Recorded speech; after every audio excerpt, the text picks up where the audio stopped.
Good morning. I'm Kenyon McDuffie, at-large councilman and chair of the council's Committee on Business and Economic Development. Today's Wednesday, November 19th, 2025. And we're convening this hearing in person in room 500 of Johnny Wilson Building, as well as via Zoom. The time is 9:38 a.m., and I'm calling this public hearing to order. Today, the committee will receive testimony on several measures. Bill 26-426, the Holding Company System Amendment Act of 2025, Bill 26-396, Transfer and Recordation Tax Appeals Amendment Act of 2025, Bill 26-221, Mu Lambda Foundation, Inc., Real Property Tax Exemption Act of 2025, Bill 26-125, 2607 Connecticut Avenue Northwest Timeline Extension and Tax Forgiveness Act of 2025, Bill 26-237, the 4111 Kansas Avenue Northwest Timeline Extension and Tax Forgiveness Act of 2025. As a reminder, witnesses will have 3 minutes to provide testimony and should remember to mute their microphones when they're not speaking if they're testifying virtually. As always, the committee invites all witnesses to submit written testimony on the council's hearing management system page. I don't think any of my colleagues have joined me at this point for opening statements, so we're going to jump right into our bills. Bill 26-426, the Holding Company System Amendment Act of 2025, was introduced on October 8th, 2025 by Chairman Mendelson at the request of the mayor and transferred to the committee on October 21st, 2025.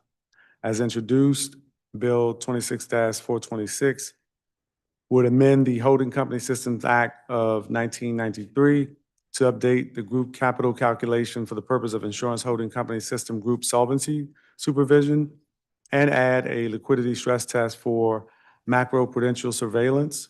It would also provide the commissioner with additional authority over third parties in the event an insurer is in hazardous financial condition or placed in receivership. There were no public witnesses who signed up to testify for this measure, so we're going to begin with our government witness, Philip Barlow, Associate Commissioner, Insurance, Department of Insurance, Securities, and Banking. If you don't mind raising your right hand so I can swear you in before you testify. If you don't mind standing and raise your right hand. Thanks. Do you swear or affirm on the penalty of law that the testimony you're about to provide to the Committee on Business and Economic Development and Council of the District of Columbia is the truth, the whole truth, and nothing but the truth? Yes. Thank you very much. Good morning to you. Thanks for joining us in person. You can begin your testimony. Good morning, Chairperson McDuffie and members of the Committee on Business and Economic Development. My name is Philip Barlow, and I am the Associate Commissioner for Insurance at the Department of Insurance, Securities, and Banking, or DISB. DISB regulates insurance, securities, banking, and other financial services in the District of Columbia. Our mission is threefold: to cultivate a regulatory environment that protects consumers and attracts and retains financial service firms to the district. Second, to empower and educate residents on financial matters. And third, to provide financing to district small businesses. Thank you for the opportunity to testify on Bill 26-426, the Holding Company System Amendment Act of 2025. The bill would incorporate the most recent National Association of Insurance Commissioners accreditation requirements that allow DISB to implement a group capital calculation and liquidity stress test framework. Revisions are also made to establish receivership provisions to ensure the continuity of essential services and functions to an insurer in receivership by affiliated entities and further clarify ownership of data and records of the insurer. In 2020, the NAIC adopted revisions to the holding company law and regulation establishing group capital calculation requirements and liquidity stress test reporting. These revisions become an accreditation requirement effective January 1, 2026. The group capital calculation provides U.S. solvency regulators with an additional analytical tool for conducting group-wide supervision and assists regulators in understanding the financial condition of non-insurance entities within a group. It provides key financial information on the insurance group, quantifies risk across the insurance group, supports transparency into how capital is allocated, and aids in understanding whether and to what degree insurance companies are supporting the operations of non-insurance entities. The group capital calculation is intended to satisfy the group capital assessment requirements of the covered agreements made between the U.S. and the EU and UK. Without the group capital calculation, any supervisor in the EU or UK could impose its own group capital calculation on a U.S. group operating in the EU or UK and all U.S. insurers within that group. The liquidity stress test was developed to provide insurance regulators with insights into an insurance company's ability to meet obligations under adverse conditions. Insurers that meet certain criteria, such as asset size or premium volume, will be required to perform and file liquidity stress test results. The specific criteria and reporting templates will be established by the NAIC. However, the commissioner will have final say on which domestic companies domiciled in the District of Columbia must file the liquidity stress test. The amendments to establish receivership provisions address the need for continuation of essential services through affiliated intercompany agreements in a receivership. They bring affiliate service providers deemed integral or essential to an insurer's operations under the jurisdiction of a rehabilitator, conservator, or liquidator for purposes of interpreting, enforcing, and overseeing the affiliate's obligations under the service agreement. In addition, they give the commissioner authority to require that integral or essential affiliate service providers consent to such jurisdiction. Thank you for the opportunity to testify on this bill, and I'm happy to answer any questions that you might have.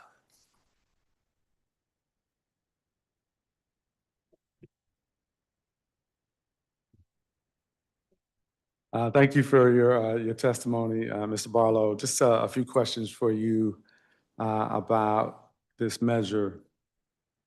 The National Association of Insurance Commissioners adopted amendments to the NAIC Holding Company Act and Model Regulation Act, both in 2020 and in 2021, as you know.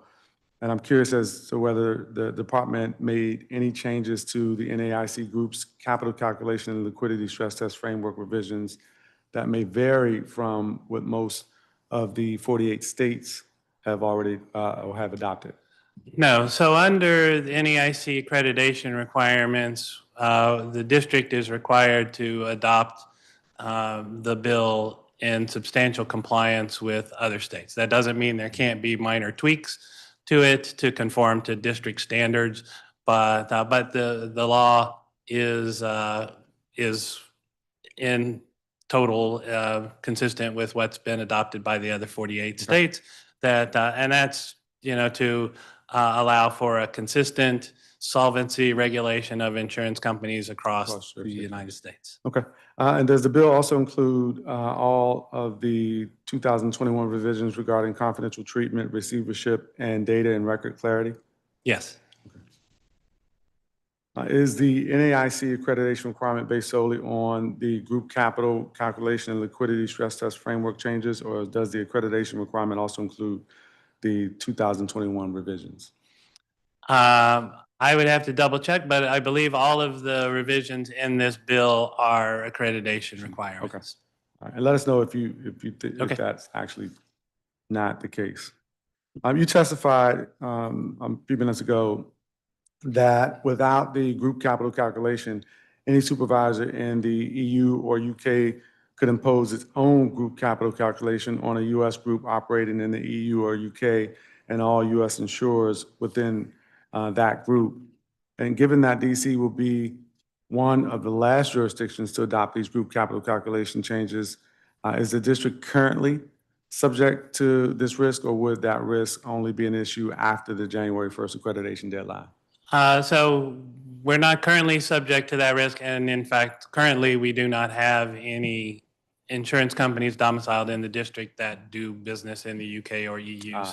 So it would not be an immediate concern from an application process. Okay. The department has looked at all of the requirements in the law, and we have identified, the steps that we need to do in order to implement the law Right. once it's in effect. But Okay. but again, because we have no domestic companies in the district that currently do business in the UK or EU, that's not going to be an immediate issue. Okay.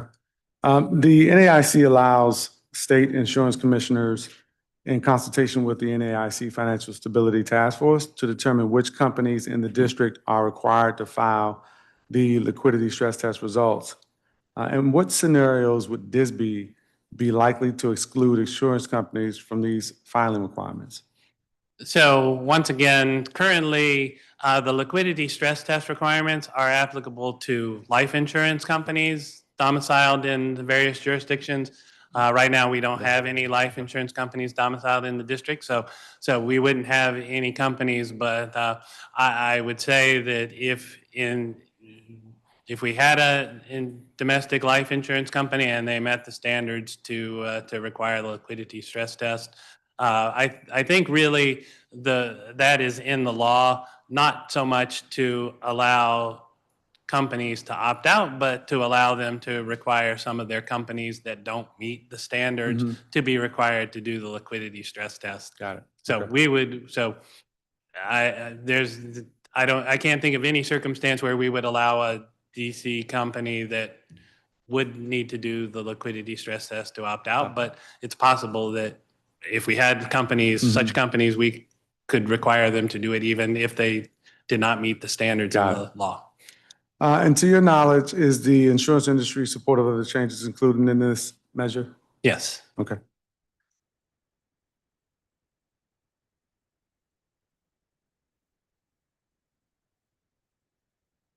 And thinking about the timing here, does the executive plan to introduce this bill on emergency basis for the council's December 2nd legislative meeting so that it retains its NAIC accreditation by January 1st, 2026?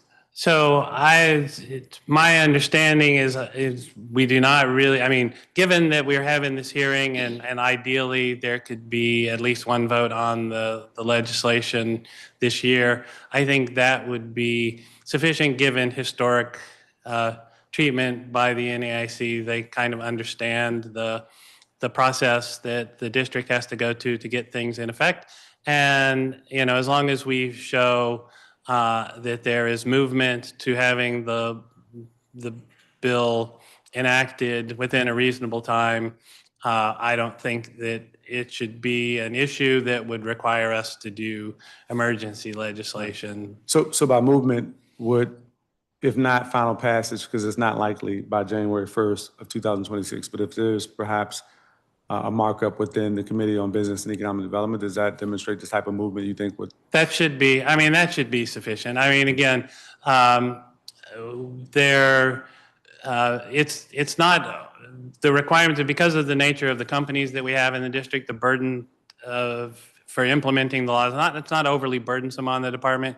We have identified what needs to be done and have identified methods to implement all of the requirements for our affected companies, even if the law is still waiting to be implemented. So I think with the fact that the law is moving forward and that we can demonstrate that we have the ability to enforce the requirements of the bill anyway, I think we should be okay. Okay. If we get information from the NAIC to the contrary, we will certainly change that. But I think we should be able to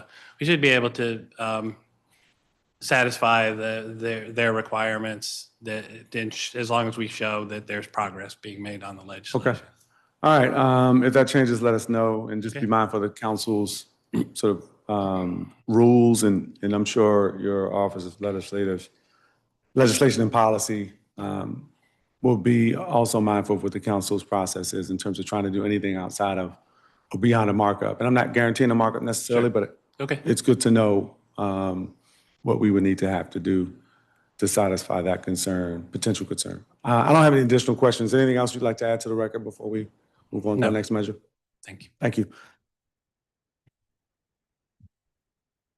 The second measure we will consider is Bill 26-396, the Transfer and Recordation Tax Appeals Amendment Act of 2025.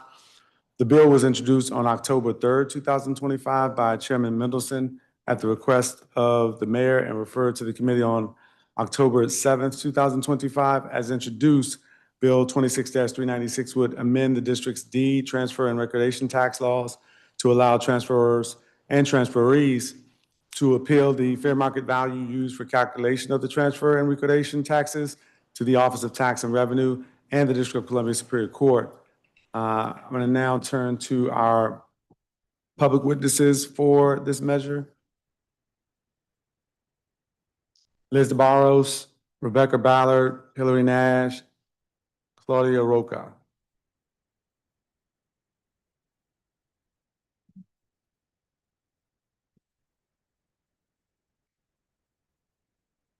And we'll add Dean Hunter, who's the only person who signed up to testify virtually. We'll hear from our witnesses who are present first. And good morning to each of you. Thanks for joining us here at the Wilson Building this morning. I look forward to hearing your testimony. We'll start with Liz DeBarros.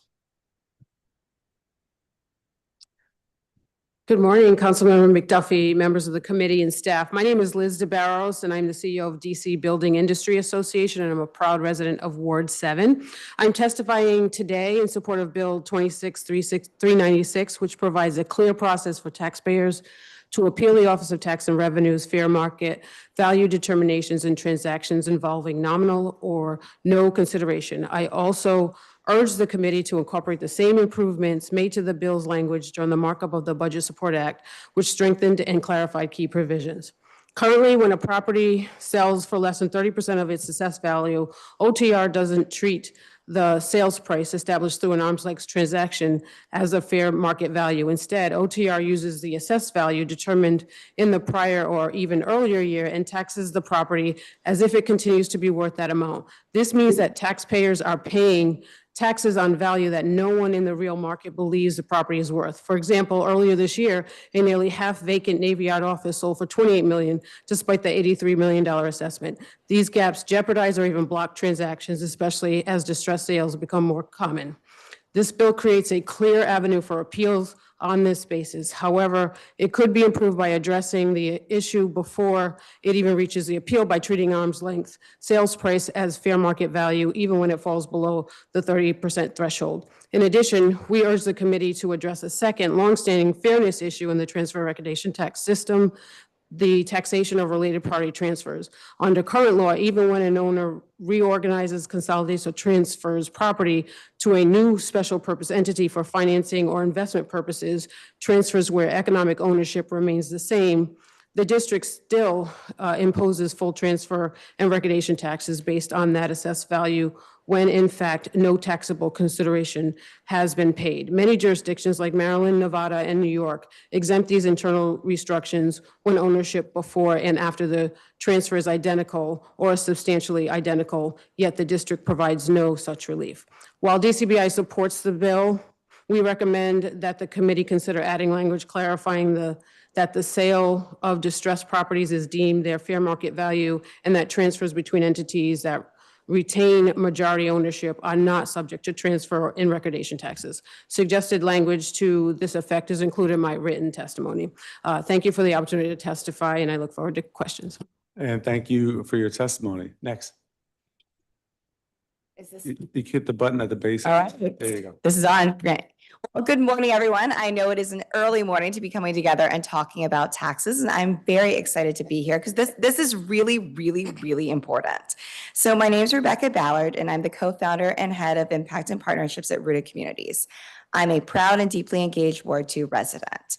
I've spent a lot of the past 15 years serving the most vulnerable here in DC. I'm on the board of Miriam's Kitchen, the Leadership Council for the Partnership to End Homelessness with the Greater Washington Community Foundation. I've even been the PTA vice president for our local public school. I was testifying last night with my son at the DCPS budget hearing.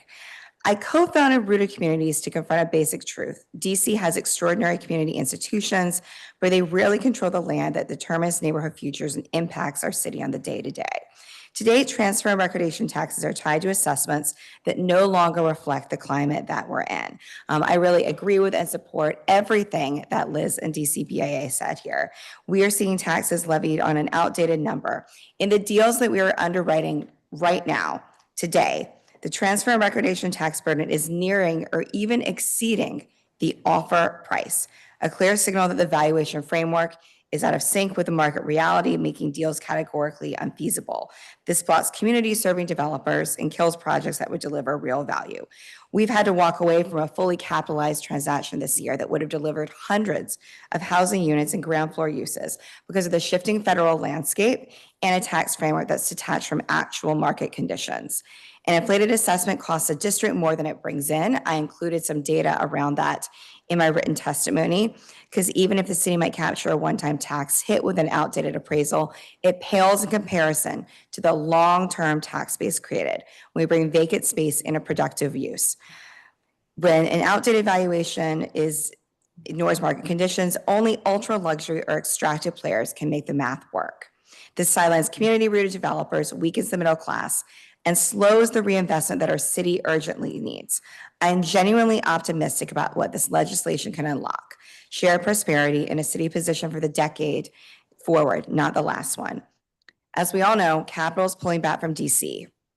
We at Rooted Communities are offering a clear community-rooted version to the partners who can see the long-term opportunity, and we're working to bring them along.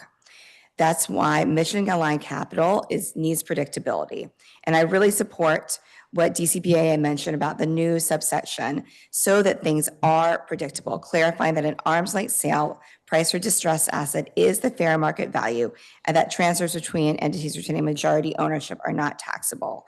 It's a signal that the district understands the moment that we're in and is ready to enact real projects. Thank you so much. I'm excited about the chance to help move DC forward to a stronger, more community-rooted future. And thank you so much for your testimony. We appreciate it. Next. Good morning, Chair McDuffie. My name is Hillary Nash, and I'm the chair of the Public Policy Committee for the DC Association of Realtors. I'm also a resident of Ward 5, broker at Arla at Properties, where we brokered $500 million in real estate transactions in the district last year. DCAR is the State Association of Realtors, and we serve as the premier voice of real estate in DC. Our mission is to advocate, protect, and promote the interests of our approximately 3,000 members and their clients who live and work in every ward of our city. Through our advocacy, we represent real estate professionals, small housing providers, homeowners, and renters. Thank you for the opportunity to testify. I'm happy to be joined today by my colleague, Claudia Roca, who will also share some additional points. Councilmember McDuffie, I want to start by thanking you and your colleagues for your steadfast support of homeownership initiatives and the real estate industry. The council's recent passage of the Rental Act, including new protections for small housing providers, sent a strong signal that you are thinking about making housing available and affordable for all of our district residents. And we look forward to continuing our strong partnership. Today, I'm here to testify regarding B26-396, Transfer and Recordation Appeals Amendment Act of 2025. I understand that this legislation was introduced as a part of Mayor Bowser's initiative package to help address the challenges in large commercial real estate and the significant changes that we have seen to our values downtown, resulting in some properties transacting less than 30% over their assessed value. While we work primarily in the residential market, we focus on transactions for individual homes and for small residential buildings, and we haven't seen the exact same valuation problems in our residential market. And our concerns are that we want to be able to maintain stable assessments without misclassifications of properties as vacant or blighted. We also want to ensure that we can transact properties efficiently and without unnecessary surprises or delays. And we recognize that in the markets we work in, pardon me, people can and should have a framework to challenge an existing tax assessment at any time before a transaction occurs. Additionally, given the size of the single-family home market, its inclusion in the bill may require some additional investment in the Real Property Tax Appeals Commission to manage any additional appeals without delay. We understand the RIPTAC already manages over 6,500 appeals a year, and their continued effort to ensure that operations are efficient and they are critical for our industry. To be clear, DCAR does not oppose Mayor Bowser's efforts to stabilize our downtown economy, and we recognize that the unique situation impacting downtown commercial properties requires special consideration. However, to the extent that this bill remains broadly applicable to all real property, DCAR requests that our members have a seat at the table alongside you and other members of this committee and the mayor to avoid any potential concern and unintended consequences if this is implemented in the real estate residential market. Thank you, Chair, and I'll be happy to answer any questions. And thank you so much for your testimony. Next. Good morning, Chair McDuffie. My name is Claudia Roca, and I'm a member of the Public Policy Committee for the DC Association of Realtors, or DCAR. I'm also the director of the Cooperative Division at Monarch Title, and I work here in the district, including properties in wards 2 and 6. As you've heard, DCAR is the district state association of realtors and serves as a premier voice of real estate in DC. Our mission is to advocate, protect, and promote the interests of our approximately 3,000 members and their clients who live and work in every ward of our city. Through our advocacy, we represent real estate professionals, small housing providers, homeowners, and renters. Thank you for the opportunity to testify. Today, I'm here to join our chair, Hillary Nash, to testify on B 26-396, the Transfer and Recordation Tax Appeals Amendment Act of 2025. In addition to the points Hillary made earlier, I'd like to request that should this legislation move forward, that it include additional clarification that steps be taken to avoid any potential negative outcomes. First, much of my work involves cooperative associations here in DC. For cooperatives, the assessed value and fair market value on the underlying real property is for the cooperative association as a whole. Members of the association are allocated a certain percentage of ownership based on shares, square footage, tiers, or other factors determined by their articles of incorporation. For transfers of these cooperative ownership interests, we currently use a separate form, ROD 34, than that used for interest in real property. This reflects the unique circumstances of cooperative ownership. Appeals of the assessed value of the association at the time of transfer for these fractional interests may be problematic, as it would potentially impact the assessed value of the entire association. I respectfully request that if the legislation move forward, that it provide clarity on whether and how it's intended to impact interest in cooperatives. Finally, I ask you to consider addressing the risk that a new assessment at the point of transfer could open a new opportunity for the misclassification of properties, particularly between occupied, vacant, and blighted status. Unfortunately, we have seen residential properties misclassified during their assessments. And if that occurred during a transfer, it could be extremely damaging.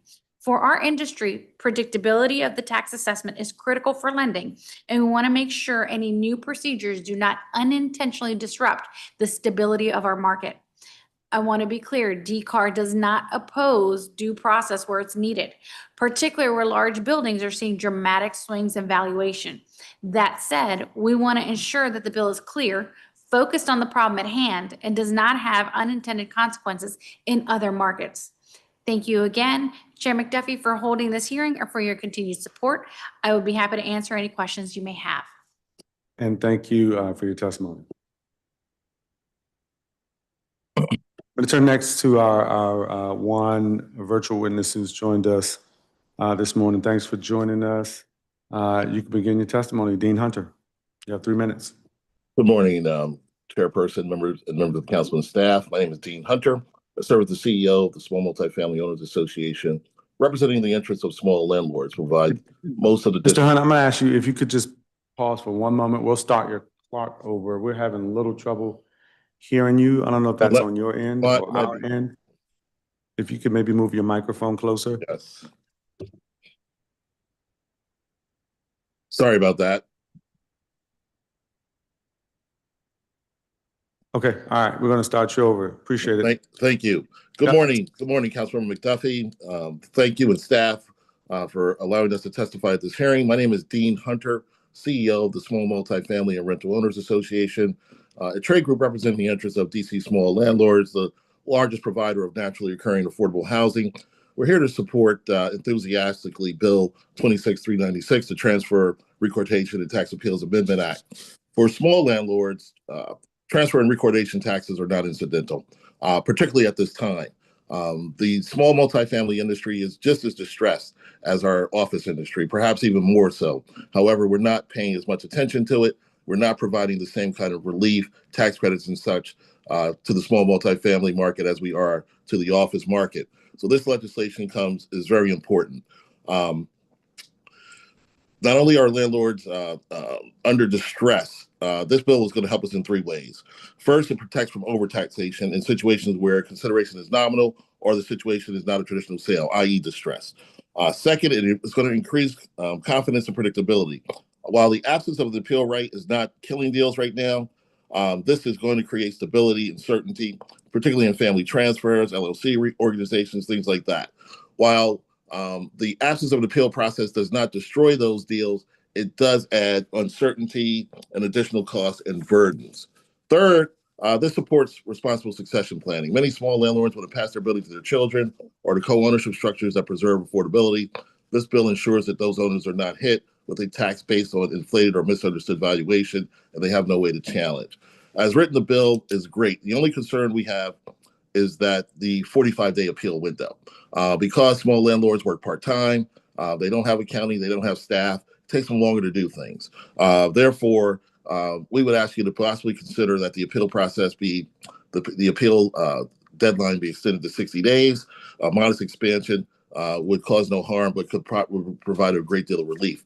Finally, I want to say, in light of the distressed nature, particularly of the multifamily market, we want to enthusiastically support Mr. Barrows' suggestion of the amendment to allow the tax and recorded tax rate to be equivalent to the fair market value in distressed situations. This is real live and happening right now. I'm working with an owner who's trying to sell a 45-unit building, what has a $6.3 million loan.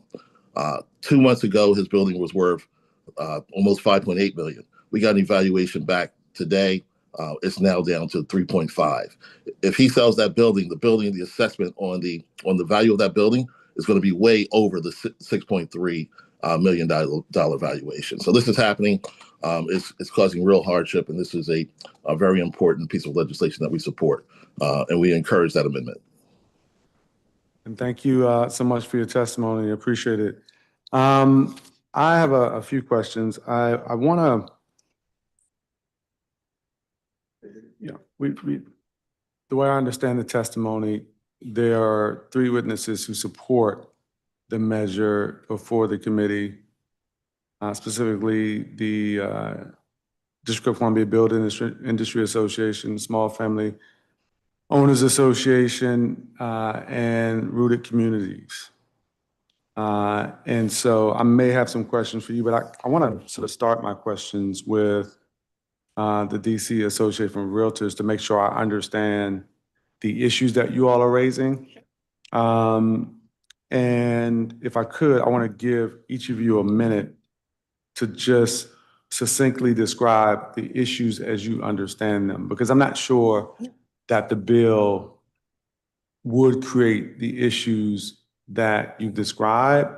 But I also want to understand whether you think the issue or concern is imminent if this bill is passed, or is it just let's look around the corner to make sure we're not creating some potential issue in the future? Well, thank you, Chair. It's a combination of both. Okay. Dean actually did make a good point. Currently, we do have a process. Okay, so if you would like to appeal your assessment, you get your assessments at a certain time before the fiscal year starts. Mhm. I believe you have a 45-day window in which you can submit an appeal to RIPTAC. Mhm. Okay, they hear 6,500 cases between that time and hopefully are done by March.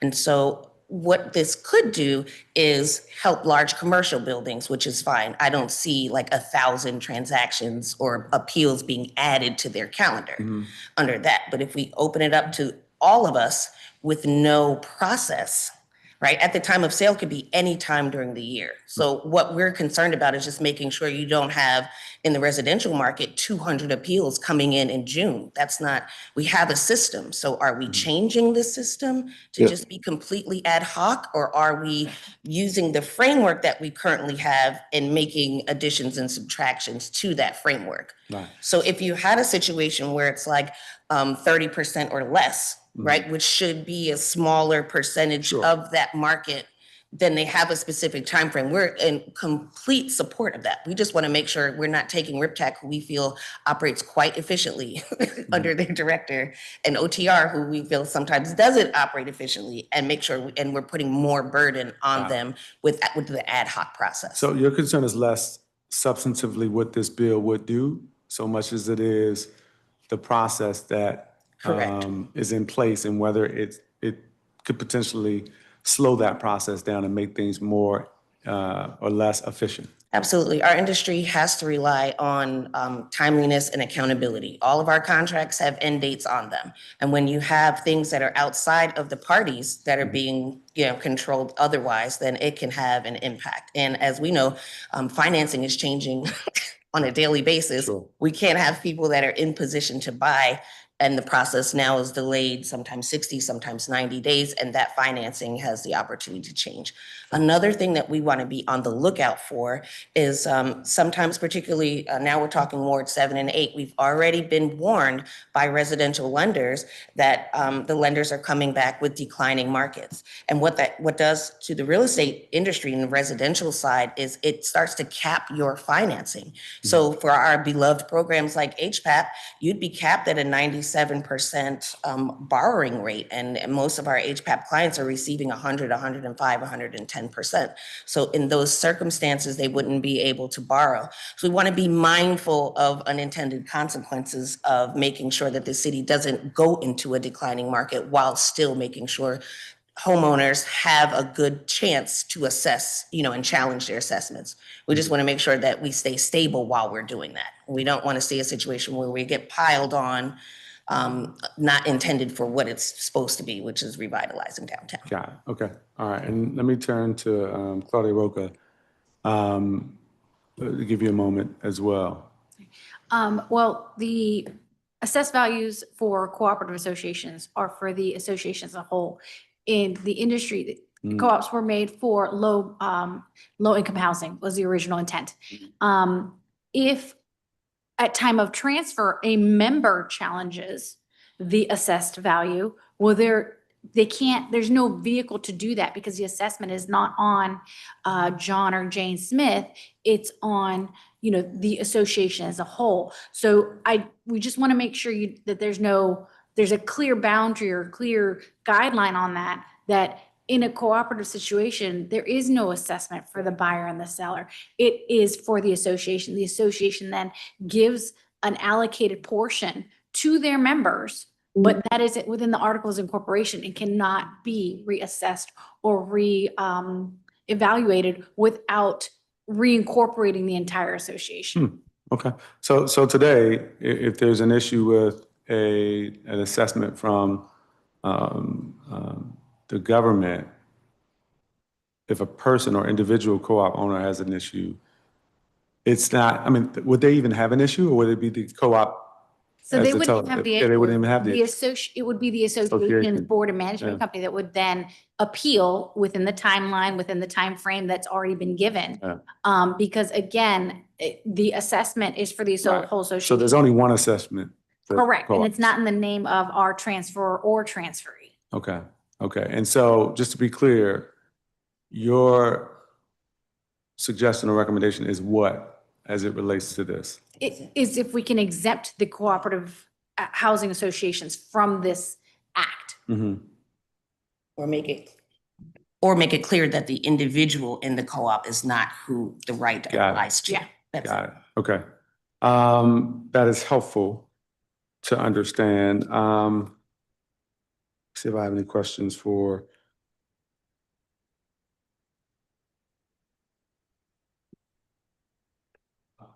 I think I missed you. Dean Hunter, you had your hand up? Yes, council member. I wanted to say two things as it relates to the very legitimate concerns raised by Ms. Nash. Number one, as it relates to the potential delay of a closing of a transaction, if I'm not confused, I believe that the appeal is triggered post-closing. Therefore, that should not be an issue. It's very important. That is the fact. Secondly, as it relates to the burden on staff, this has a fiscal impact, and it will be the responsibility of the government and the council to provide appropriate resources to actually do the additional appeals that come from this. Okay, thank you for that.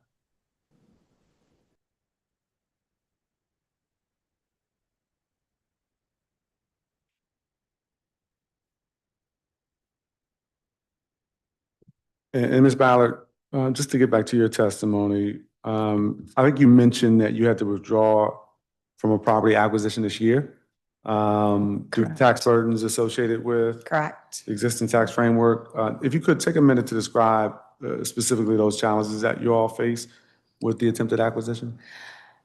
So there's a lot of challenges in terms of any acquisitions right now, just finding any capital in the city at all. So it's really like Appreciate you lifting that up too for the record, because that's an important concern that Thank you. the committee has and I think for our city right now. So And I really, really appreciate the work and dedication that you're putting in around this too.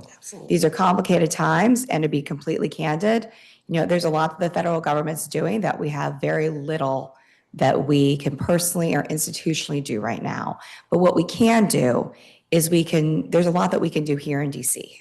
And this is one of those things that I think it may seem like it's small, but it's big. So every little thing counts. It is so hard to get capital together.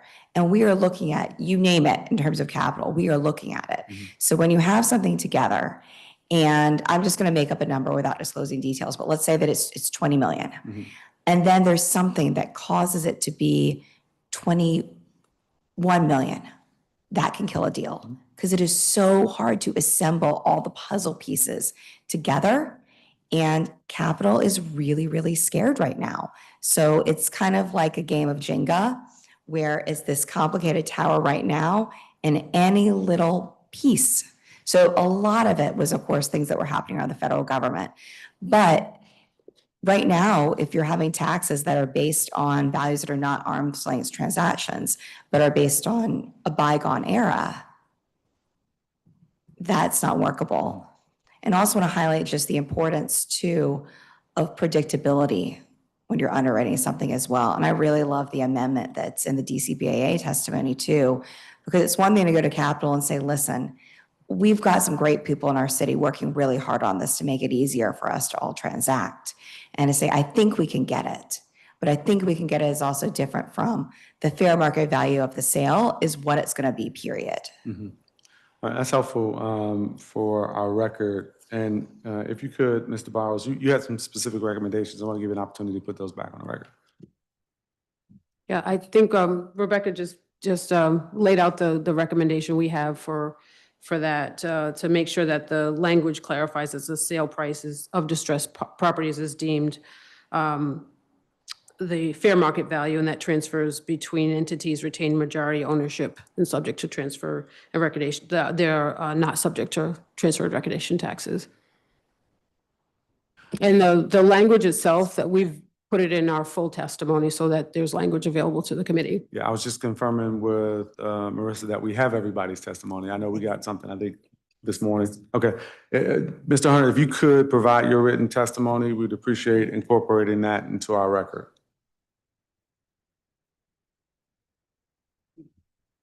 I don't have any additional questions. Is there anything else anybody would like to add before we transition to our government witnesses? Thank you. Thank you. Truly. Thank you for your testimony.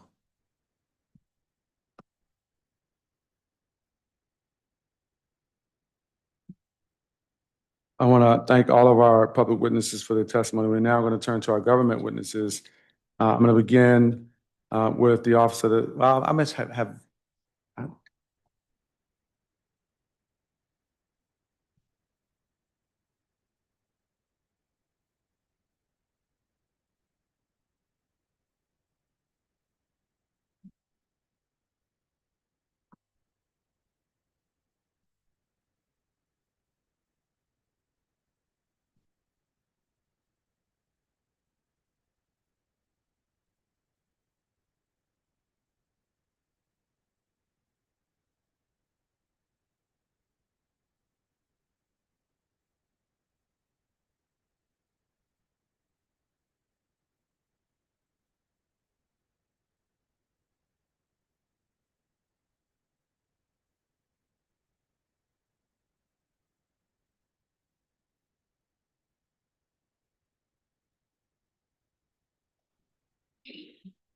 I'm going to call up as well our witness from the Office of the Chief Financial Officer, Robert McKeon, oh, he's virtual? Okay, well, that's easy. Um,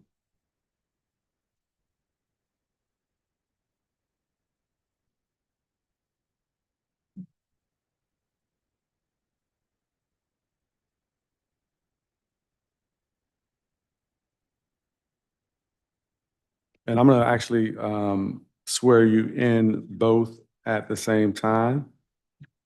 Thank you. Do you each swear, or if you can raise your right hands? Do you each swear or affirm under the penalty of law that the testimony you're about to provide to the Council of the District of Columbia and the Committee on Business and Economic Development is truth, the whole truth, and nothing but the truth? I do. Thank you very much. Appreciate it. We're going to start with testimony from Deputy Mayor for Planning and Economic Development, Nina Albert. Good morning to you. Thanks for joining us. Good morning, Chairman McDuffie and members and staff of the Committee on Public, this is not correct, on Business and Economic Development. My name is Nina Albert. I'm the Deputy Mayor for Planning and Economic Development. And I would like to start my testimony by thanking the committee and the staff for holding this hearing and for your continued partnership. I am here to testify in favor of Bill 26-0396, the Transfer and Recordation Tax Appeals Amendment Act of 2025.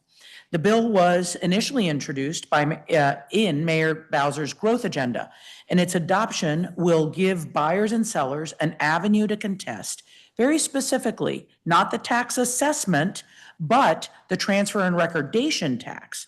And specifically when the assessment of the transfer and recordation tax is higher than what the buyer deems as warranted. And by doing so, we will encourage turnover of distressed properties specifically. Among the reasons that encouraging property transactions is important to the district's economy at this time is that we want to avoid distressed properties going into foreclosure, and we want to encourage new investment.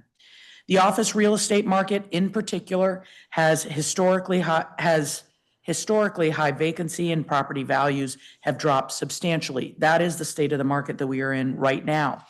The district is currently using incentives to encourage the conversion of office buildings into new uses so that we can ensure vibrancy, particularly downtown. But our current transfer and recordation tax assessment policies and practices do not recognize what is occurring real time in the real estate market. Furthermore, they discourage the very investments that the district is trying to encourage. Assessed values have often lagged behind real-time market trends. And this lag is what is resulting in the tax burdens that are being placed on the exact properties that we're trying to reposition. It is this disconnect that is making it difficult for us to support transactions and help the commercial sector attain their true economic potential. In response to various transactions that have reported these problems, DMPED has considered how best to manage this disconnect and how to ensure that we have a process that is fair, as well as encourages the turnover of property into hands of investors who are ready to develop. We are proposing to modify the existing appeals process to account for these situations where the transfer and recordation tax assessed does not reflect the purchase price established by an arm's length transaction. Currently, buyers and sellers are left with no recourse when a determination of the property sales price is there's no recourse when the determination of fair market value is based on assessed value rather than on market value. Under current practice, OTR exclusively determines the fair market value of a property on OTR's assessed value of the property and does not recognize current market valuation. At a time when distressed sales, foreclosures, and other arm's length transactions are taking place, the lag in timing between adjustments needed to the assessed value may not have taken place to reflect the actual sales price. The appeal process is the time that OTR can assess the individual circumstance and should recognize current market conditions. But currently, the appeal process is not flexible and not consistent with the vision that the district has for repositioning empty office space. So by doing so and making the changes that are being proposed, the district will be encouraging the natural turnover of underutilized office buildings so that they can be more rapidly developed into new uses. And we will be encouraging the purchase of property and avoiding foreclosures, where the asset is then owned by a bank or other institution which may not move as quickly into redevelopment. The last thing that I just want to point out is that this issue and the amendments being proposed does not actually change the assessed value of the property and the annual or biannual payments of that property owner to the district. It is very targeted and surgically focused on transfer and recordation tax. I want to make that distinction because we are not suggesting that we change the actual underlying tax assessment. And that way, the annual revenues that come to the district are not what we are targeting. What we are specifically looking at is how is transfer and recordation tax assessed when there is a disconnect between the assessed value, which might have been determined a year or two ago, and the actual market rate and arm's length transaction that is happening today. We believe this bill strikes that balance and provides a remedy. We urge the committee to move the bill forward, and I am available to answer any questions that you may have. Thank you. Thank you. I'm going to turn next to Robert McKeon for testimony. Good morning, Chairman McDuffie and members of the Committee on Business and Economic Development. I'm Robert McKeon, Deputy Chief Counsel at the Office of Tax and Revenue. I'm pleased to testify for the OTR on Bill 26-396, the Transfer and Recordation Tax Appeals Amendment Act of 2025. In general, the bill would amend the district's deed, transfer, and recordation tax laws to allow transferors and transferees to appeal the fair market value used for calculation of the transfer and recordation taxes when the consideration for the transfer is nominal. These rights to appeal are for a first level within OTR, a second level to the Real Property Tax Appeals Commission, commonly known as RIPTAC, and finally a third level to the Superior Court. The bill provides that OTR, RIPTAC, and the Superior Court will have to make fair market determinations in response to any appeal. These fair market value determinations will be in addition to the estimated market value determinations, which may be under appeal concerning the latest annual real property tax assessment. There is a significant likelihood that there will be two competing valuation appeals for the very same property in the same year. One value, the upcoming annual assessment, will determine the market value of the real property as of January 1st of the year in which the sale occurred. The second value, for the nominal consideration purposes applicable to applicable to transfer and recordation taxes, will determine the market value on the date of the real property's transfer. Both determinations will be made less than a year from each other. It could be even within a few months. General practice is that an appraisal conducted within 1 year is indicative of market value, although an update may be required. In the current scenario, OTR already has an estimated market value performed for the annual assessment. In less than 1 year's time, this bill would require another appraisal. In short, the bill would require a duplication of effort, including costs associated with obtaining outside appraisals, expert witnesses, and litigation. Moreover, there is a possibility of two values being assigned to a real property within the very same year with minimal differences, which would cause contradictions and confusion. OTR has proposed a substitute to this bill, and it's attached as attachment A to my testimony. OTR's version would ensure that the upcoming latest assessed value would be used. To ensure that there is only one value determined for the property in a year, OTR's version would also provide annual assessment appeal rights to the new property owner, or to allow the new property owner to assume an ongoing appeal initiated by the former owner.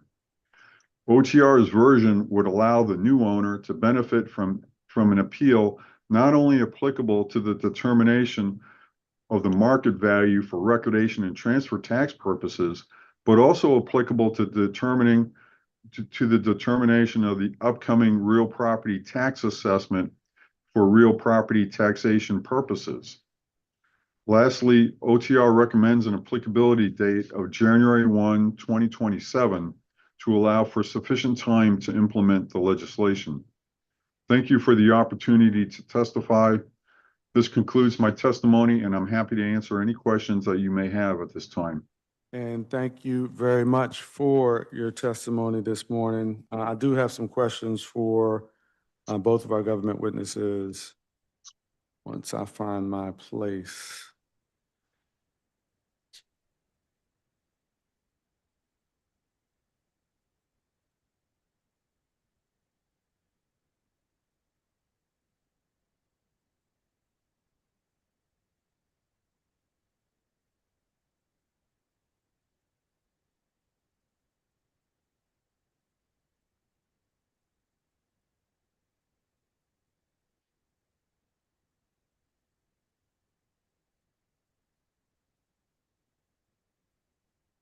I think I want to start my questions with the Chief Financial Officer's office.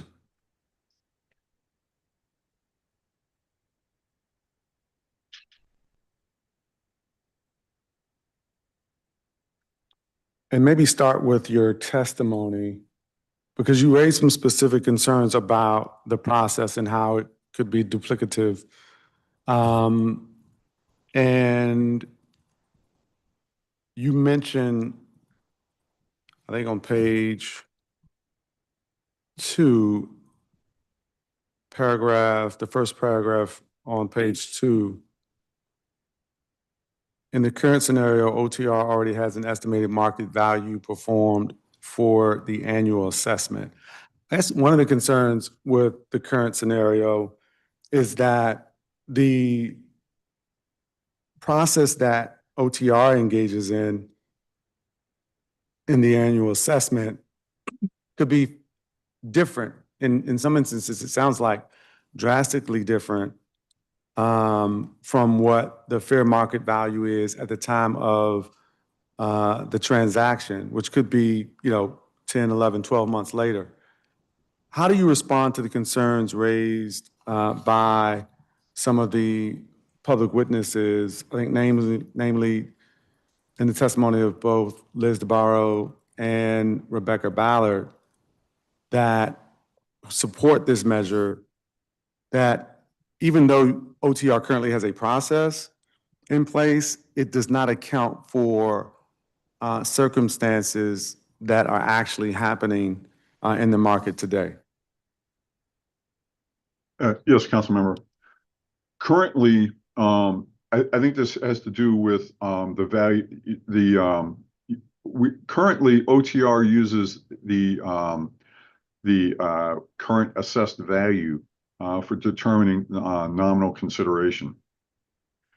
The current assessed value was determined not on January 1 of 2025. It was determined on January 1 of 2024 for tax year 25. Right now we're in, that's in a typical scenario. Right now we're in tax year, we just started tax year 26. So that the current year's assessed value for that is on January 1 of 25. What we're proposing in this legislation, I guess what I'm saying is that generally for most of the year, the calendar year involved during when a transfer occurs, we use the assessed value that was determined generally a year and a half or so ago. And that may be out of lockstep with the current market conditions. What we're proposing in the language that we have to attachment A is to use the latest upcoming assessed value that was determined on January 1st of the calendar year in which the transfer occurs.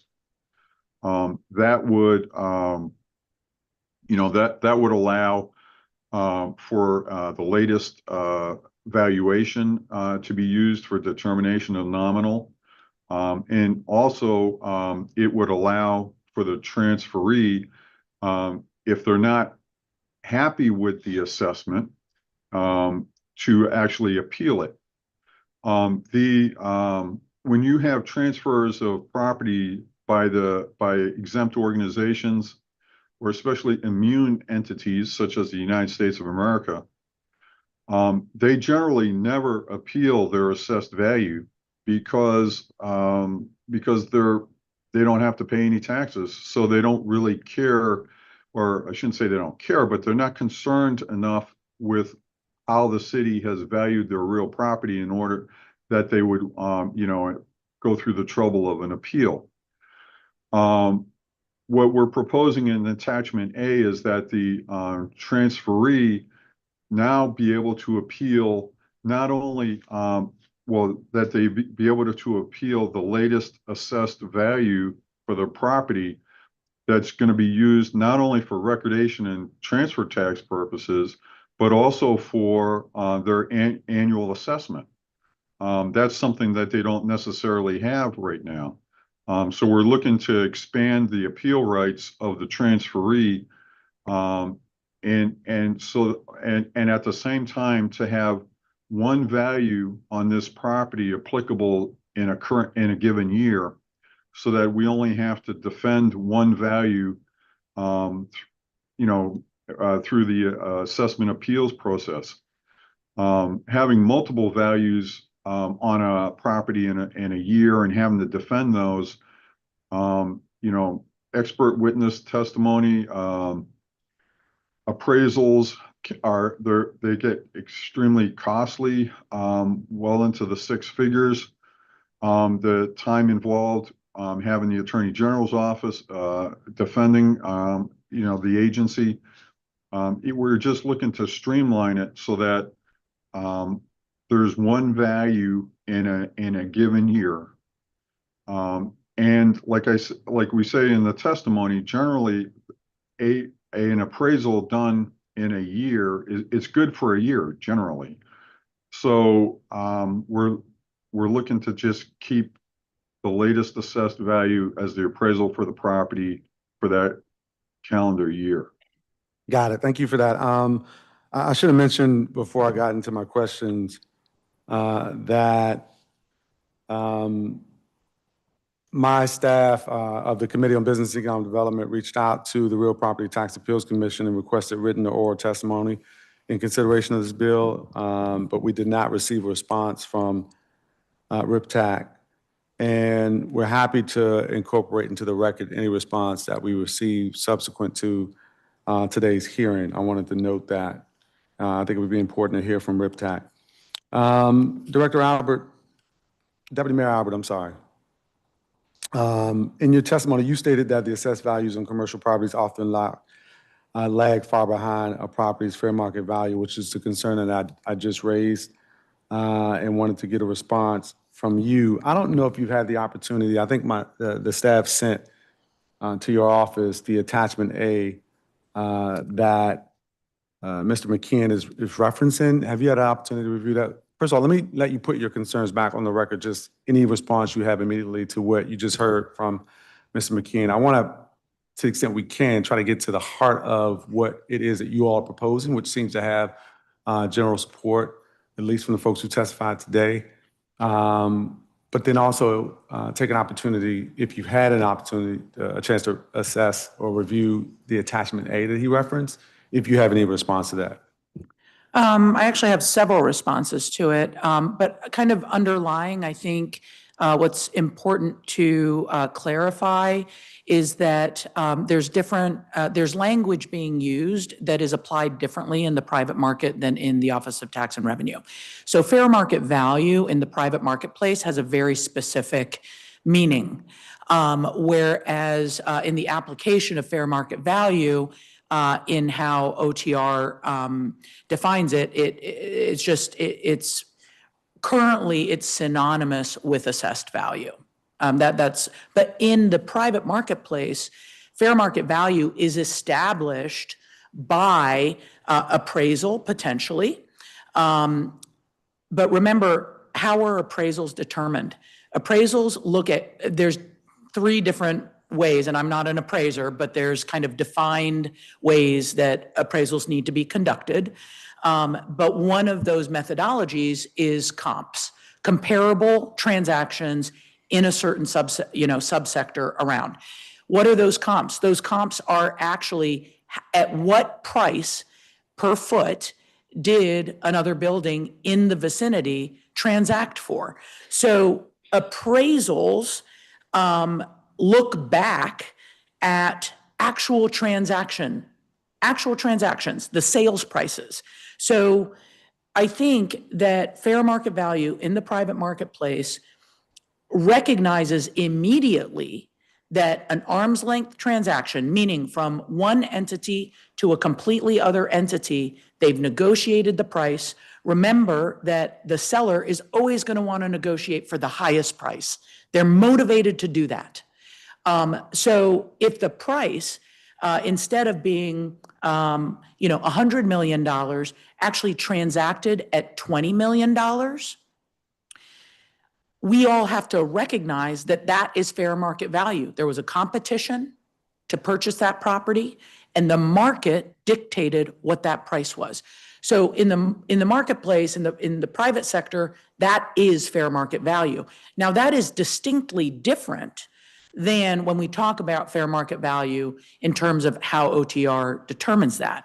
And so assessed value, OTR assesses at a portfolio level. They have to. It's sound practice. So we're not disagreeing with that.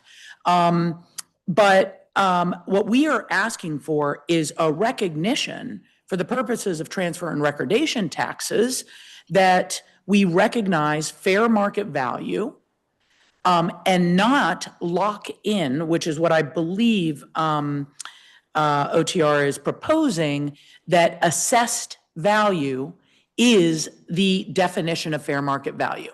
I think if we move forward with that proposal, that we are in fact exacerbating or indoctrinating the disconnect that currently exists. I think that some of the management issues that were identified in terms of having multiple valuations, I think that is something we should discuss, because I do agree that that is a burden and not the intent.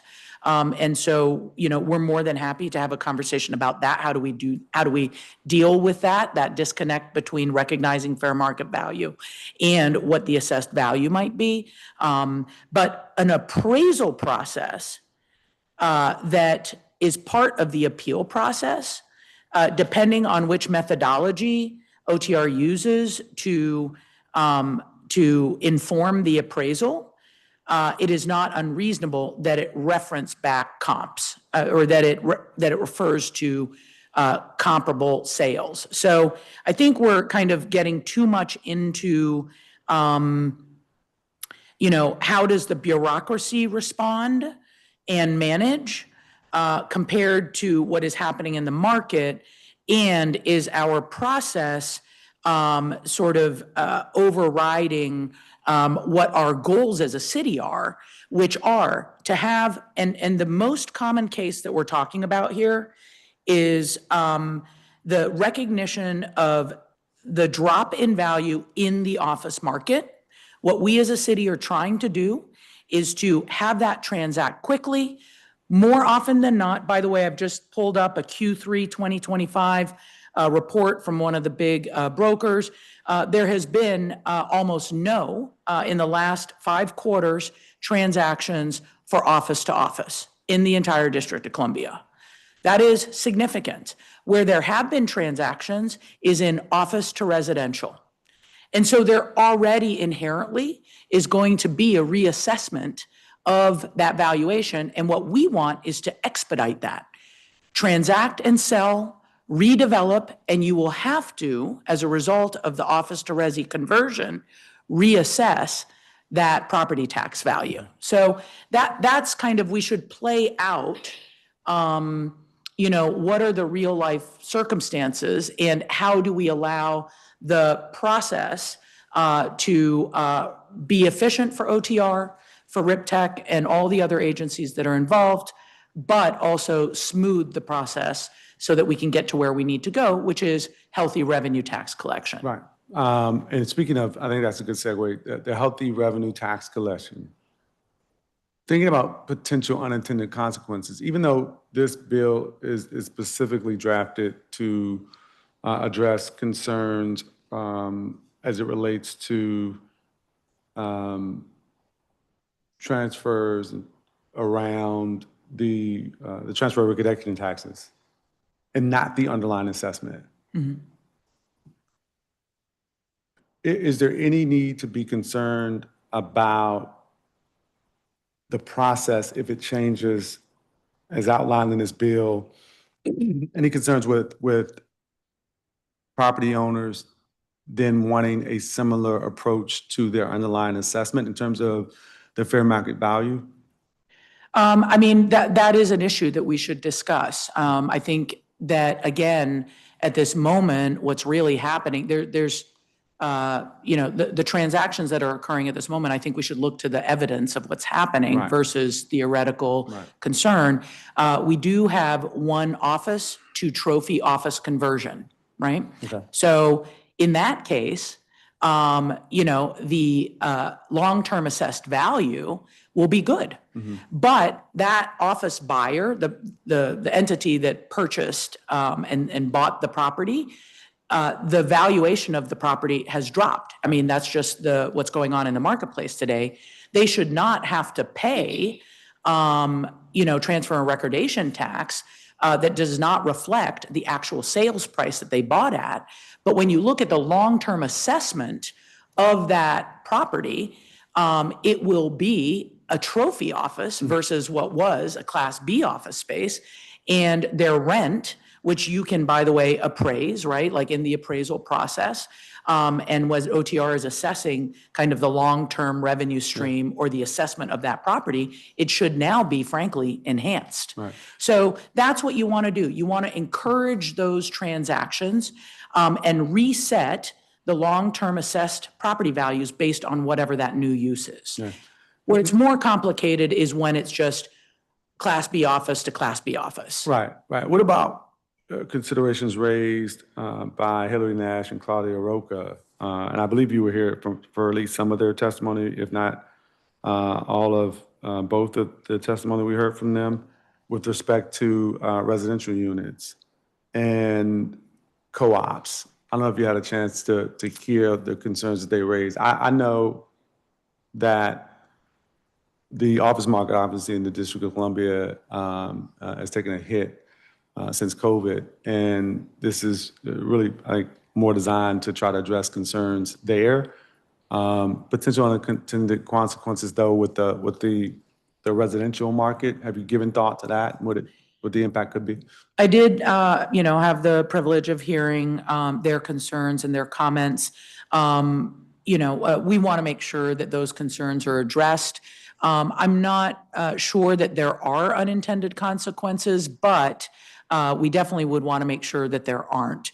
As I understand it, if there is a sale of the entire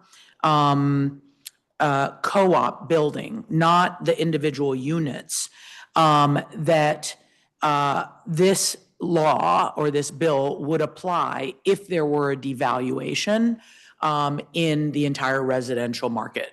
We are seeing some of that right now, by the way. But if there was a recognition of that, kind of lower value in the residential marketplace at the time that the whole building was sold, I would think that it would be to the advantage of the new buyer of that co-op building, or the entity that represents all of the owners. I mean, it's complicated. Co-ops are very, very unique. And so we would just want to make sure that there aren't unintended consequences. What I thought I heard from the folks testifying was that there is a distinction between when there's an individual unit sale and that this would be exempted or that this bill would that we should consider exempting that individual unit sale. I understand that because there's ripple effect through the whole co-op and would absolutely be open to discuss, like figuring that out. Okay. Yeah, the concern was with the latter point you just made. Yeah. And I think that is not accounted for in the bill as it currently stands, as it currently is drafted, and would have to. But I think on the whole, if for some reason the whole co-op were to sell at a lower value than, or at a lower price than what the assessed value is, it would be to the benefit of whoever that buyer was to have the right to appeal and have their actual fair market transaction be recognized. Right. Let me ask, if I could, OCFO, Mr. McKeon, if you want to offer any thoughts about the testimony. Did you hear the testimony from the two public witnesses, Hillary Nash and Claudia Roker, for the DC Association of Realtors? Yes. You mean about the co-ops or Yes. about, okay. Both actually, but yes, both concerns that were raised, there were two different concerns. If you could address any thoughts you have on either, but the co-ops is the one that I definitely wanted to get your thoughts on. I mean, the co-op would be an interesting scenario that if somebody were to come in with an economic interest deed for a co-op transfer, a co-op unit transfer, and we think that it's below market value, we would have to, in order to determine that, we would have to know like how many shares or what interest in the co-op as a whole that this unit transfer represents to determine whether or not it actually is nominal. I can't say that I've ever seen one of those happen before. Sure. I guess the point is we would probably have to think about how this bill should address those types of transactions. I guess my thought is it's not currently contemplated in this draft of this bill, and perhaps should be. Okay, well, number one to recognize with co-ops is they're assessed at basically about 50% of market value by code. So if a co-op unit were to transfer, for market value, I don't think that we're going to be able to flag that for a nominal consideration transfer just if it transfers for almost anything, because the co-op as a whole is already being assessed at basically 50% of market value. Okay.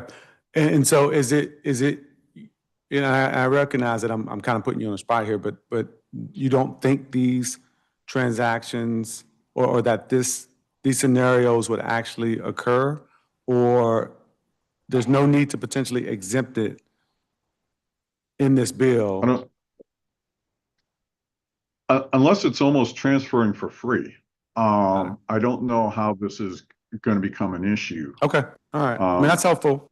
That's helpful. And I think it's not something that we have to decide or solve for today, but I think it's worth more conversation to make sure we account for any potential scenarios described by the public witnesses and as contemplated on the dais today. I'm just not sure it's going to happen, but it might be useful to understand that before we move any version of this bill forward.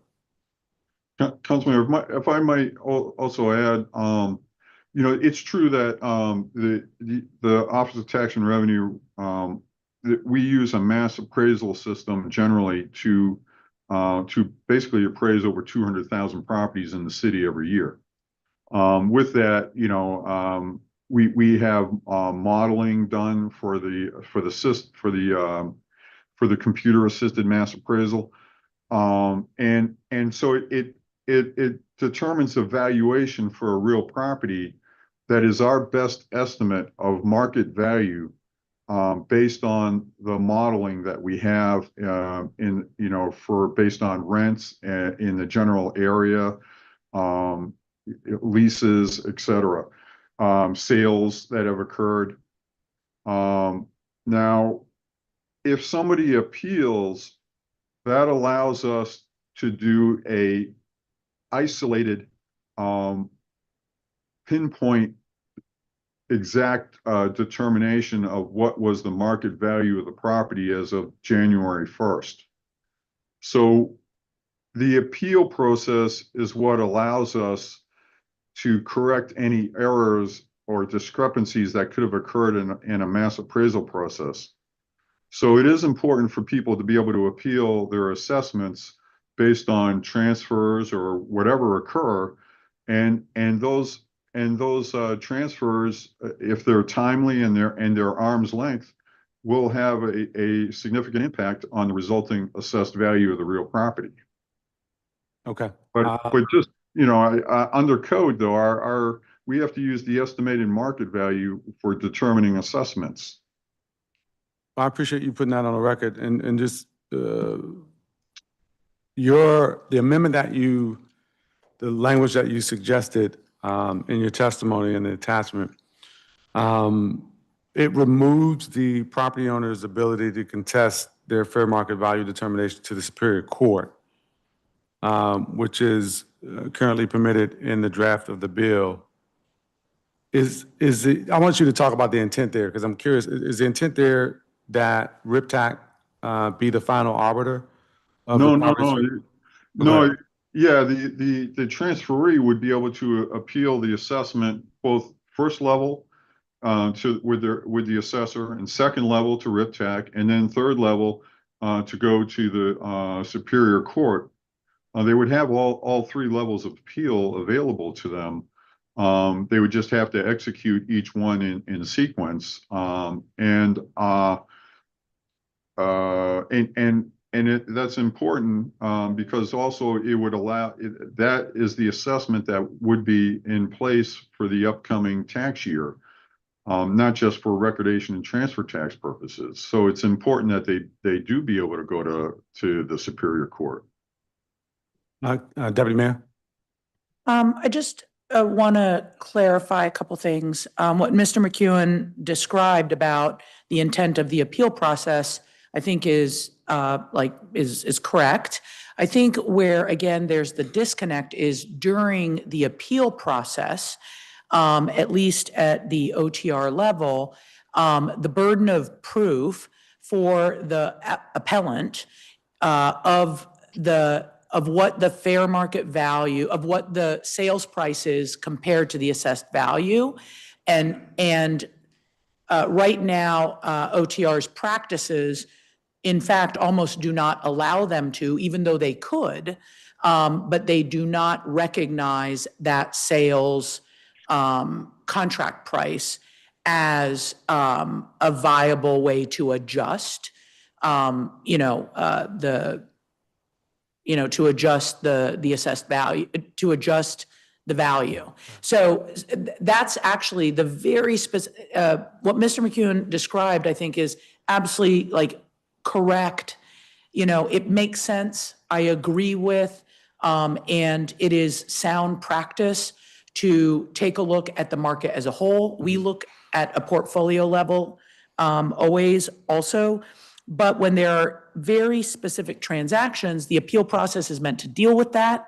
And so what we are asking for is that OTR use, all the options that they currently have to determine that individual instance, and that the actual sales price is a legitimate establishment of fair market value. And that right now is not in the practice. And that's the point of discussion right now. And it's the whole point of the bill. So, Mr. Mayor, pardon me. Mr. McKeon, do you know how many transactions in the past year there were that would be impacted by this type of legislation? Okay. My understanding is probably less than 2. So, I mean, I guess the concerns you raise about sort of process and duplication, I don't want to discount them, but it is, if we're talking about 2 or even 10 transactions, how much weight should those concerns carry, given the impact on the industry right now we're talking about? Well, okay, so I think that with the passage of this legislation, we're going to see a lot more of these transactions occurring, or people, I guess, availing themselves of the new appeal rights. You know, right now, we don't get many at all. But I think also sometimes I think people, they'll make a transfer just to be at the 30% level so that they don't have to deal with the nominal consideration statute at all. But I think with new appeal rights, I think you're going to see a lot more of these. This is going to be a lot more than 2, put it that way. Got it. Okay. That would be my anticipation. Are there any other concerns, questions, or anything else you'd like to put on the record, Mr. McKinn, for this at the moment? I think it's important for the council to understand that in the OTR has been using the and you know, and I understand where the witnesses are coming from. OTR has been using an assessment that was developed, you know, approximately 1.5 to 2 years ago, for determining whether something is within a nominal consideration threshold. What we're proposing in the legislation in attachment A is to advance that clock to the latest assessed value, so that it's like less than a year in age before the transfer occurred, and in most likelihood it'd probably be less than 6 months or even 3 months, and that not only does the and to not only have and basically not only to ensure that we're using the latest assessed value for purposes of determining whether a property transfer is nominal, but also to allow that property owner, the new property owner, the ability to appeal the assessment of the real property, which may not exactly be their ability right now. And like I said, when you're having properties transferring from the United States or other immune or exempt entities, the likelihood that the assessment hasn't been challenged by the taxpayer in many years is high. We use assessment appeals as a basis for fine tuning our market values on real property to ensure that we do have accurate valuations. And so allowing the new owner to have an appeal right that's applicable not only to recordation transfer taxes, but also to the assessed value, I think is critical to maintaining you know, the accuracy of our assessments going forward. I appreciate that. I want to turn now to Deputy Mayor Albert for any final thoughts you have on this bill. I have a strong sense that there's going to be some follow-up between the committee and both the government witnesses here, but I want to offer you the opportunity to close out this portion of our hearing. Yeah, I mean, I'll just say, I think that, again, I'm really just focused on the disconnect and making sure that there's a path forward that's balanced and also, you know, surgical, and also just recognizes what's happening in the market. I don't think it's fair, candidly, to ask a buyer of property, an investor in our city, to come and transact post up front the transfer and recordation tax that is assessed upon, you know, data that is, whether it's 2 years old or even 1 year old, which is what OTR is currently proposing, that we would catch up by a year. I also think that that's like, you know, doesn't address the issue. It's still looking at things at a portfolio level. But then to go and ask that buyer, that investor who wants to make an investment in the District of Columbia and turn that property into productive use, to now have to go through an appeal process, pay for lawyers, and hope that at the end they are going to get, a recognition of what the actual sales price was. I think just from a practicality standpoint, I don't think that sends the right message. So anyway, that's kind of one point I want to make. I also agree that if these changes were made, we would see more than 2 cases. So I definitely want to agree with that.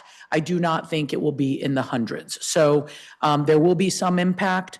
But I would just like to make, by using an example, and it's just numbers that are available publicly, and it is an unusual case, but actually it's pretty indicative of what's happening in our marketplace right now, which is, the GSA is selling their regional office building located at 7th and D Southwest. The tax assessed value on that property is $200 million, $203 million currently. To Mr. McEwen's point, the GSA probably has not been appealing that assessed value. So let's say it's less, but let's just use the numbers. Let's say it's 100 million or 150 million instead of $203 million. Right now, the minimum asking bid that GSA has on that property is $20 million. So 10% of the current assessed value, right? So in terms of transfer of recordation tax, if a buyer of that property that right now is sitting empty in one of the most dynamic neighborhoods that we could have, south of the mall, north of the wharf, was forced to pay $7.8 million, which is what the tax assessment would be on a $200 million property, pay to appeal, so that more than likely, if we adopt the CFO's proposal, that the definition of fair market value is the assessed value. There's no flexibility in that. We've eliminated the flexibility that we're trying to achieve. Then they will never get the real value of $20 million will never be recognized. By the way, the difference in that is 0.78. They would have to pay $780,000 in transfer of recordation tax. That $7 million difference is what they could be reinvesting in redeveloping that property, rather than paying it to the district and then spending more money on appealing it, never to get that appeal recognized. That is not a good system, and that's what we're at the table to discuss. Well, thank you for that. I appreciate that, Deputy Mayor and Mr. McKeon, both of your testimony. I think there's still some outstanding things that we need to think about when it comes to this measure. I do recognize the sense of urgency, given current market conditions and the desire to have a sense of resolution around this. I appreciate the example you just made with the federal building as well. I think you both raised some important concerns, as well as our public witnesses here, in that the committee has some work to do and appreciates that there will be follow-up between the committee and the witnesses here. But thank you for your testimony today. Appreciate it. Actually, I'm going to take a brief recess. It's 11:10 a.m. We're going to reconvene at 11:15 a.m.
We are now going to reconvene this hearing of the Committee on Business and Economic Development. The time is 11:15 a.m. And we're calling to order the committee's hearing. We're going to turn now to the third measure on our agenda, Bill 26-221, the Mu Lambda Foundation, Inc. Real Property Tax Exemption Act of 2025. I introduced this bill on April 3rd, 2025, and it was referred to the Committee on Business and Economic Development on April 22nd of this year. As introduced, the bill would provide a real property tax exemption for property located at 2405 First Street Northwest, owned by Mu Lambda Foundation, Inc. The Mu Lambda Foundation is the philanthropic arm of Mu Lambda Chapter Alpha Phi Alpha Fraternity, Inc. The council fully funded this bill in the fiscal year 2026 budget and financial plan. And now I'm going to turn to our public witnesses.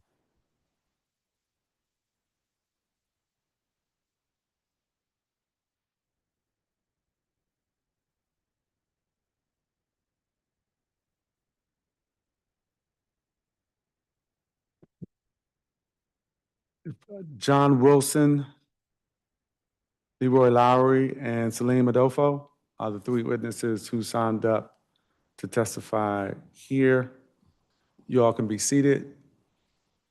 What's your name? John. Another call for Leroy Lowry or Celine Adolfo. Don't appear to be here, so we have one public witness on this measure. I will turn to you. Say good morning. Thanks for joining us this morning. You can begin your testimony. You'll have 3 minutes. Good morning, Chairman McDuffie and members of the committee. My name is John A. Wilson. I'm president of the Mu Lambda Foundation, a 501c3 public charity located in Washington, D.C. I'm grateful for the opportunity to present testimony today in support of the Mu Lambda Foundation Real Property Tax Abatement Bill.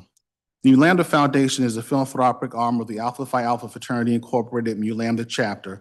The Mu Lambda Foundation, established in 1994 and granted the status of a 501c3 by the IRS in 1996, has been an integral part of the service-based organization supporting the needs of the residents of Washington, D.C. Our legacy of leadership and charitable service is tied to and continues over 100 years of service by the men of Alpha Phi Alpha in the city of Washington, D.C. The Mu Lambda Foundation is headquartered in the Bloomingdale neighborhood at 2405 First Street Northwest. The property was acquired in 1999. Rehabilitation of the structure, built in 1904, was completed in 2011. Since that time, the structure has been the operational home for the foundation's charitable activities. The property is far more than a building. It serves as a community anchor, allowing us to provide essential programming, mentorship, services that directly benefit DC residents. It is from our headquarters where we have conducted workshops utilizing professionals to lead efforts in SAT preparation, college selection, improvement in academic skills, enhancing employment opportunities, resume writing, interviewing techniques, and career skill matchups. We have also used our kitchen in preparation for gourmet meals that were served monthly to residents and staff at the House of Ruth in Northeast Washington, D.C. The current programs include 2 with male DC students grades 6 to 12. The focus with the middle school students is pregnancy prevention, mentoring, encouragement to remain in school, and social responsibility, Project Alpha. The Henry Arthur Callis Academy for high school seniors emphasizes college preparation, identification of career options, college tours, improvement of academic skills, and societal responsibility. Both of these programs are located in Ward 8. The testimonials submitted in support of the Mu Lambda Foundation by 2 of our current college scholarship recipients and recent graduates of our Henry Arthur Callis Academy, along with the written letter of support from the current principal of the Ballou Senior High School, attest to our positive impact, which we wish to continue and expand upon. We are seeking this tax abatement because it is critical to sustaining and expanding our services to the community. Without this support, the foundation will continue to face significant operational challenges, which will restrict our ability to deliver youth development programs, scholarships, civic engagement initiatives, and community outreach, especially at a time when the communities are in need of our growing support. Upon reviewing our operational expenses for the current fiscal year and projections for the next year, I found that payment of the real property tax accounts for nearly 25% of the funds we raise. This is a substantial burden for a 501c3 organization, particularly when the property is used exclusively to fulfill our charitable mission. Our projected net income for the upcoming year is expected to be in the negative. In conclusion, granting this abatement will strengthen Lambda Foundation's longstanding impact on the community, our history of service, leadership, and community uplift in Washington, D.C., which spans decades. The request for tax abatement is not merely helpful, it is necessary to ensure we can continue this vital work at the levels our residents deserve. Thank you for your time, and I'm ready to answer any questions you may have.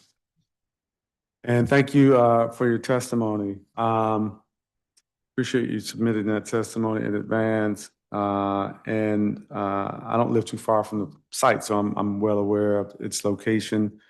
I know there's some renovations that were going on there.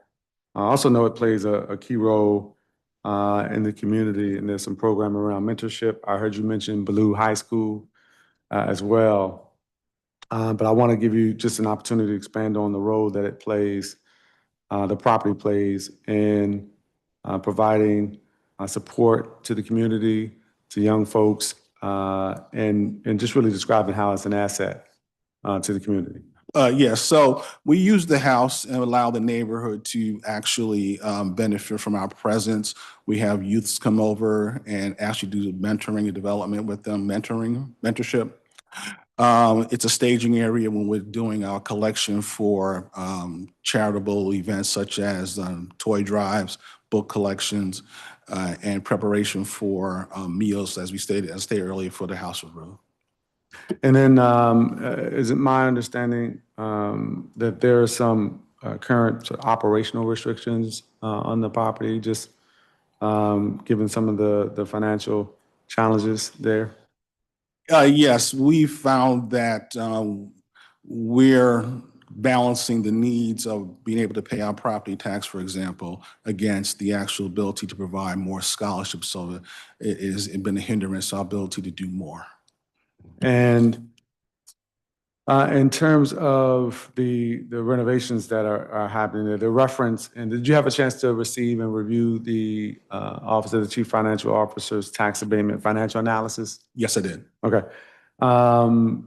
The TAFA is what we call it here at the council. My understanding is that the renovations are scheduled to be completed by late 2025. We're currently in late 2025. It's November. What's the current status of the renovations? And if you could talk specifically about some of the improvements that you all are making at that site. Okay, yes. So the improvements that we've made, we've had to remediate some issues with flooding at the house, as well as you know, it's an older structure, so we had to replace windows, repair some of the backyard, and the area where the trees are growing, overgrowth of trees. We've had to repair the air conditioning system, had to be replaced because it was antiquated. So a lot of infrastructure improvements to the location to make it usable. Okay. And you mentioned that you had an opportunity to review the TAFA analysis. Do you agree with the TAFA's conclusions that the tax exemption proposed in the bill is not financially necessary, as there are sufficient resources to meet the fiscal needs of the organization? Do you agree with that statement? No, I do not agree with this statement. Upon review of our current financial situation and projections for the next few years, we would be in a negative. I mentioned a little earlier that you referenced Ballou High School in your testimony. The committee also received testimony from Dr. William Haith, who's the principal of Ballou High School. He wrote that Lambda Foundation has been a big anchor of support for Ballou students since 2017, providing ongoing mentorship and assisting Ballou students with over $64,000 in scholarship over the years. And I don't know if there's anything you want to talk about just in terms of the sustained presence of the property there and what it means to your ability to provide that ongoing support to Ballou High School students. Yes, we feel that the use of the property as our anchor and our location where we can develop our programs has been a big benefit to both our students at Ballou High School as well as those that we support at Hart Middle School and Kramer as well. The other school, can you move your Hart- mic a little closer? Sure. Just so I'm picking you up on the mic. There you go. We also have a program at Hart Middle School as well as Kramer Middle School. Okay. Uh,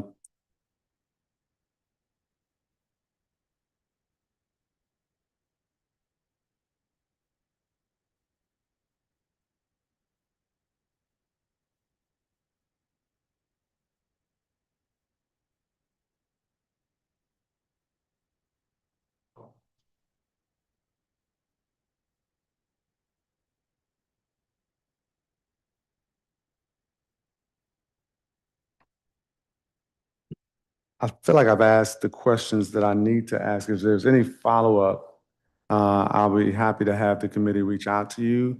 As I mentioned in my opening statement, and I don't know if you know the numbers offhand, but the outstanding taxes owed, what do they amount to?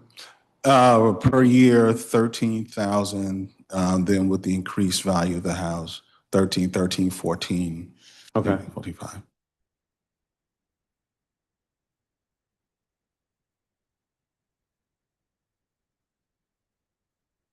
Got it. Okay. All right. I don't have any additional questions for you. Is there anything else you want to add to the record before we go to our government witness? No, thank you. Thank you very much for your testimony.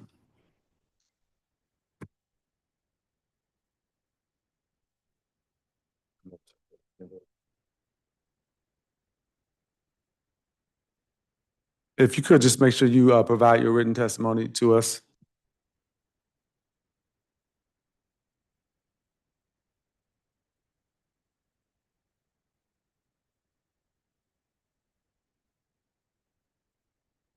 We're going to turn now to our government witness for this matter.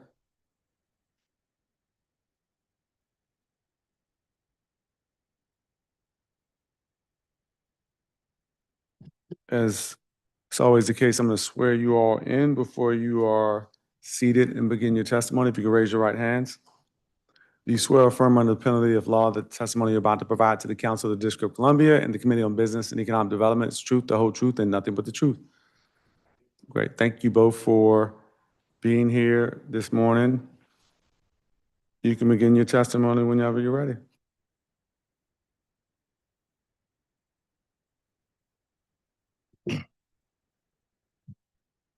Testing. Good morning, Chairman McDuffie and the members of the Committee on Business and Economic Development. I am Rick Liu, Senior Policy Analyst in the Office of the Chief Financial Officer's Office of Finance and Treasury.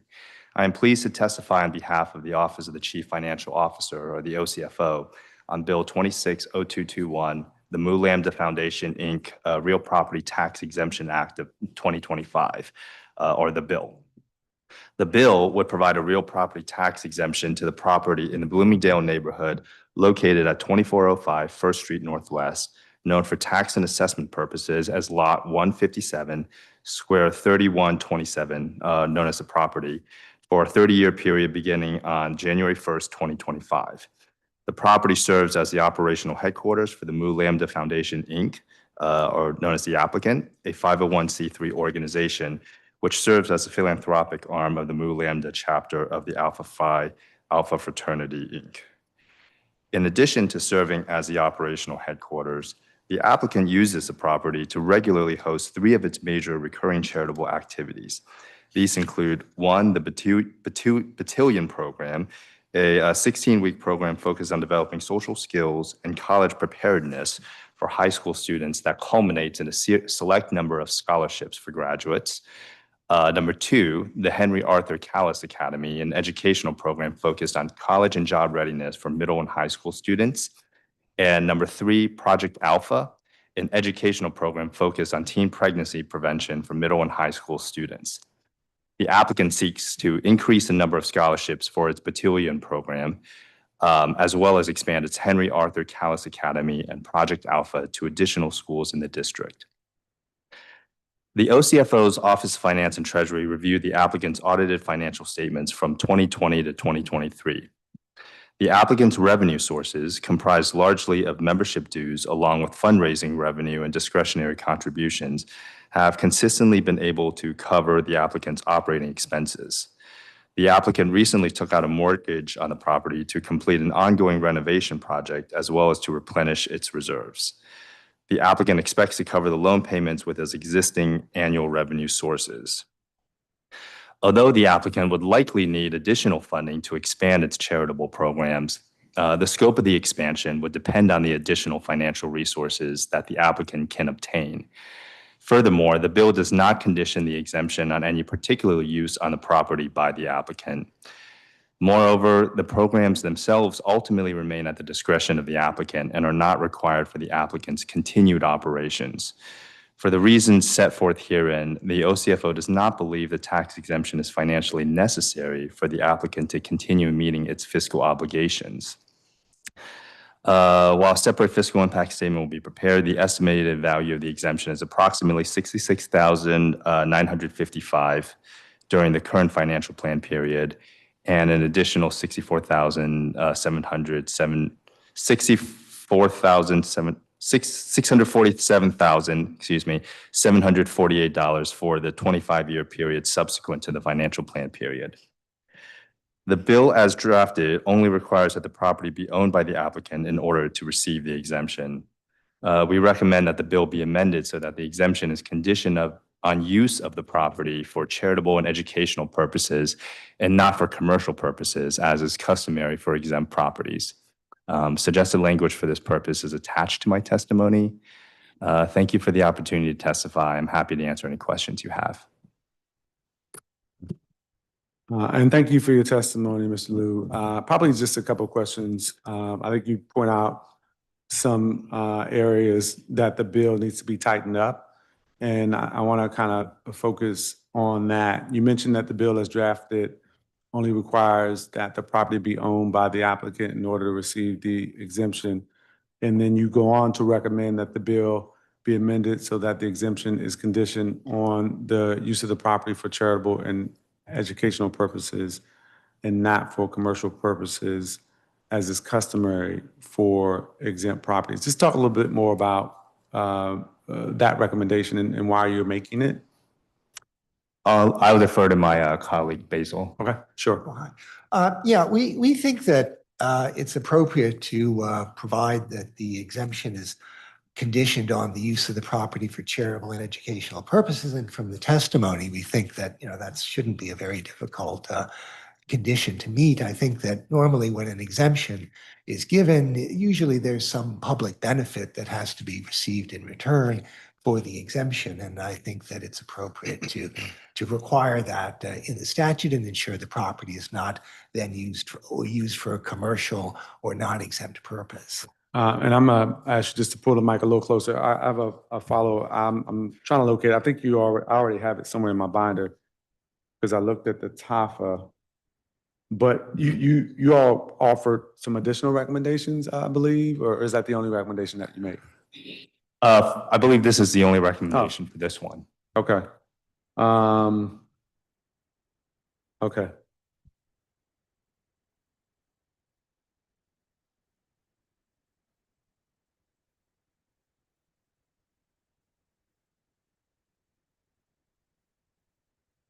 Okay, and then if you could just briefly put on the record, your analysis found that the foundation is financially stable and able to meet its operational and property-related obligations. Talk about just briefly, if you could, the financial conditions that you analyzed that led you to that conclusion. Sure. So we looked at their financial statements from 2020 through 2023. Primarily their sources of revenue come from membership dues. The lens that we are sort of looking at for the financial necessity is whether this organization can continue to sort of operate and primarily, operate to continue operating its property.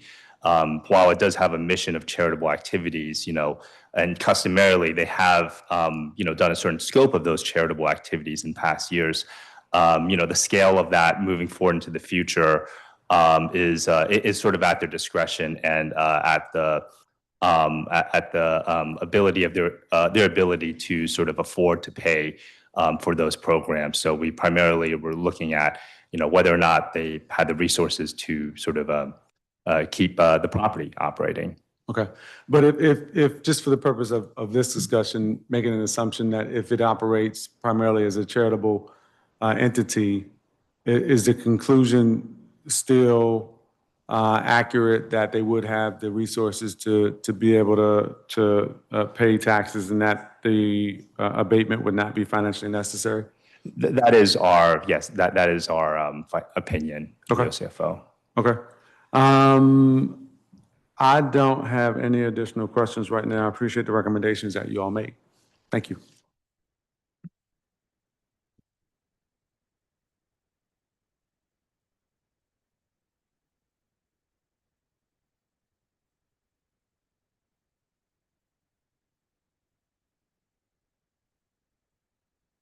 Now I'm going to turn to the last two measures on our agenda for today.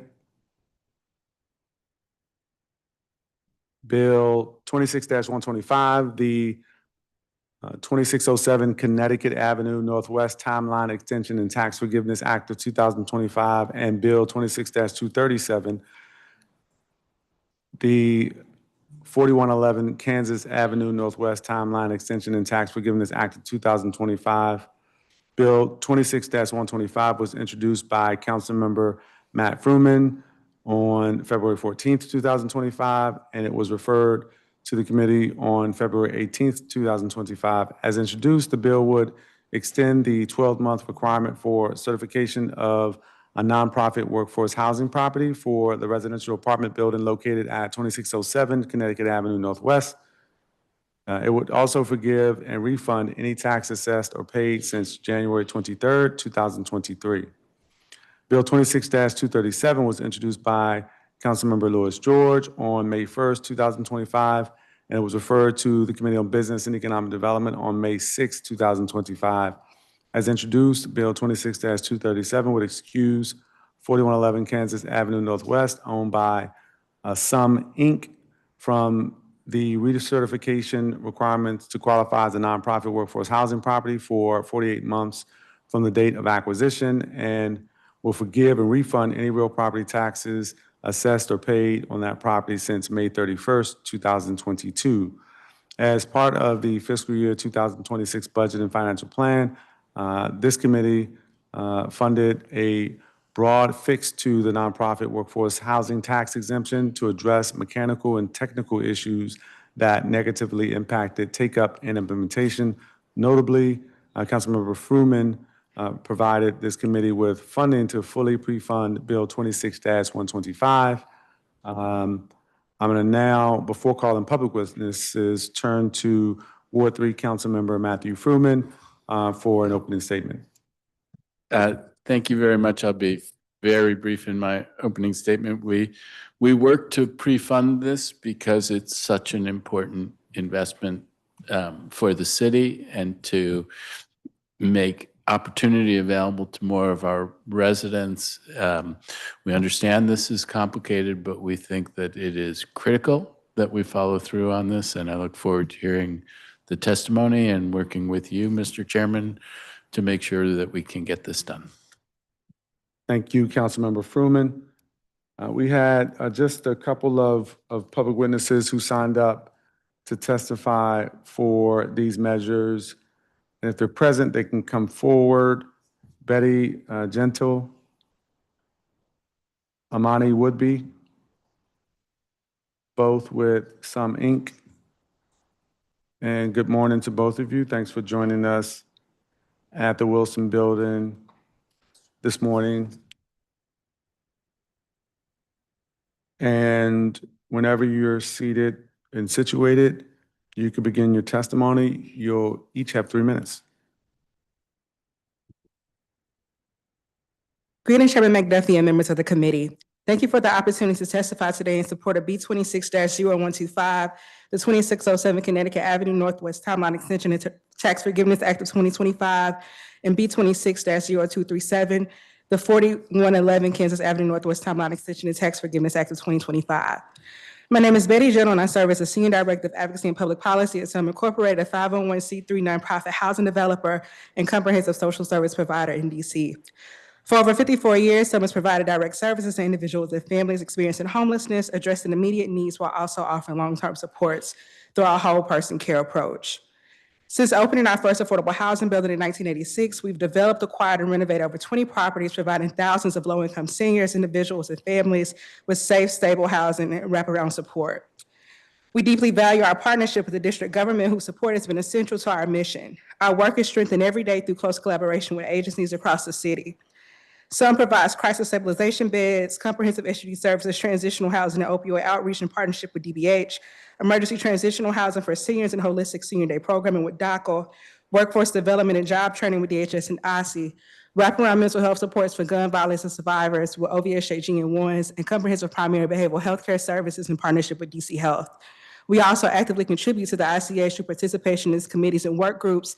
Importantly, our ability to develop and maintain affordable housing is made possible through partnerships with DACD, DCHA, and DCHFA.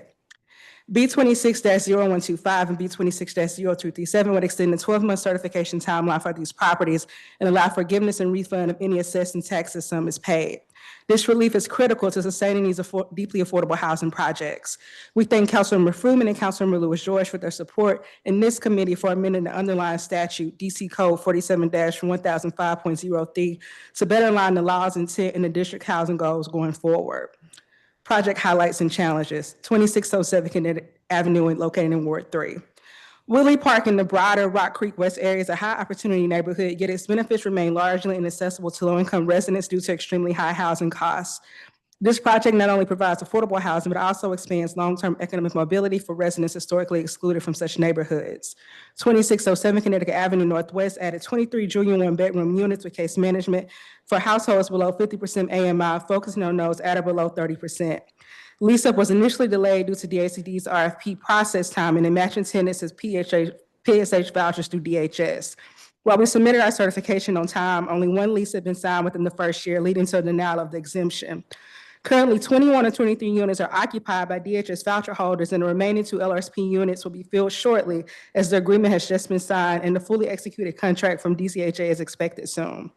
My colleague, Amani Wabi, will now conclude our comments. We appreciate your attention and are happy to respond to questions once she concludes. Thank you. Thank you very much. Next. Good morning, Chairperson McDuffie and members of the committee. Thank you for the opportunity to testify in support of Bills B26-0125 and B26-0237. My name is Lonnie Woodby, and I serve as a Senior Housing Development Project Manager at Sum Inc. My colleague, Bendy Gentle, has described our mission and the 2607 Connecticut Avenue project.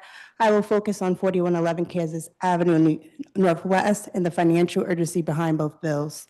As it relates to 4111 Kansas Northwest, it's in Ward 4. It's in the Columbia Heights and Petworth, which are rapidly changing neighborhoods where rents are rising and affordable homes are disappearing.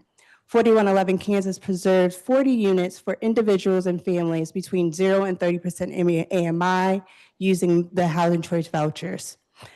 We have a compliance monitor that verified 14 of the residents using income records directly from DCHA, fully aligned with the Statutes Alliance for Income Certification or similar information.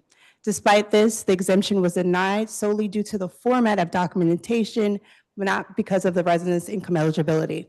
In terms of financial burden on a nonprofit mission as Sum, these 2 deeply affordable properties, exactly the type of district aims for support, we have already paid to date $384,604 in property taxes for 2607 Connecticut Avenue. That's not including the recordation taxes that will take us up to $513,000. As it relates to 4111 Kansas, we paid $785,905, and this is over $1 million that should be redirected to the residents in need. Why the abatements are necessary and needed? We respect the OCFO's work, but saying these bills are not necessarily does not reflect live experience Yes, we could cover the expense on paper, but then when we do that, we face real trade-offs. We serve more than 1,000 meals every day, and those food lines continue to grow. Residents rely on behavioral health support, workforce training, and case management. We've seen what happens when services are cut off, when people are not receiving what they need. We cannot allow that. These bills will reduce debt burden, strengthen permanent financing, and ensure that families can stay rooted in neighborhoods where opportunity is growing and not leave them behind. Thank you, committee. And thank you both for your testimony here this morning. Really appreciate you all offering your testimony for the record. I want to turn to Ward 3 Councilmember Matt Fruman for a round. All right, thank you, Terry. Thank you very much, Chairman McDuffie.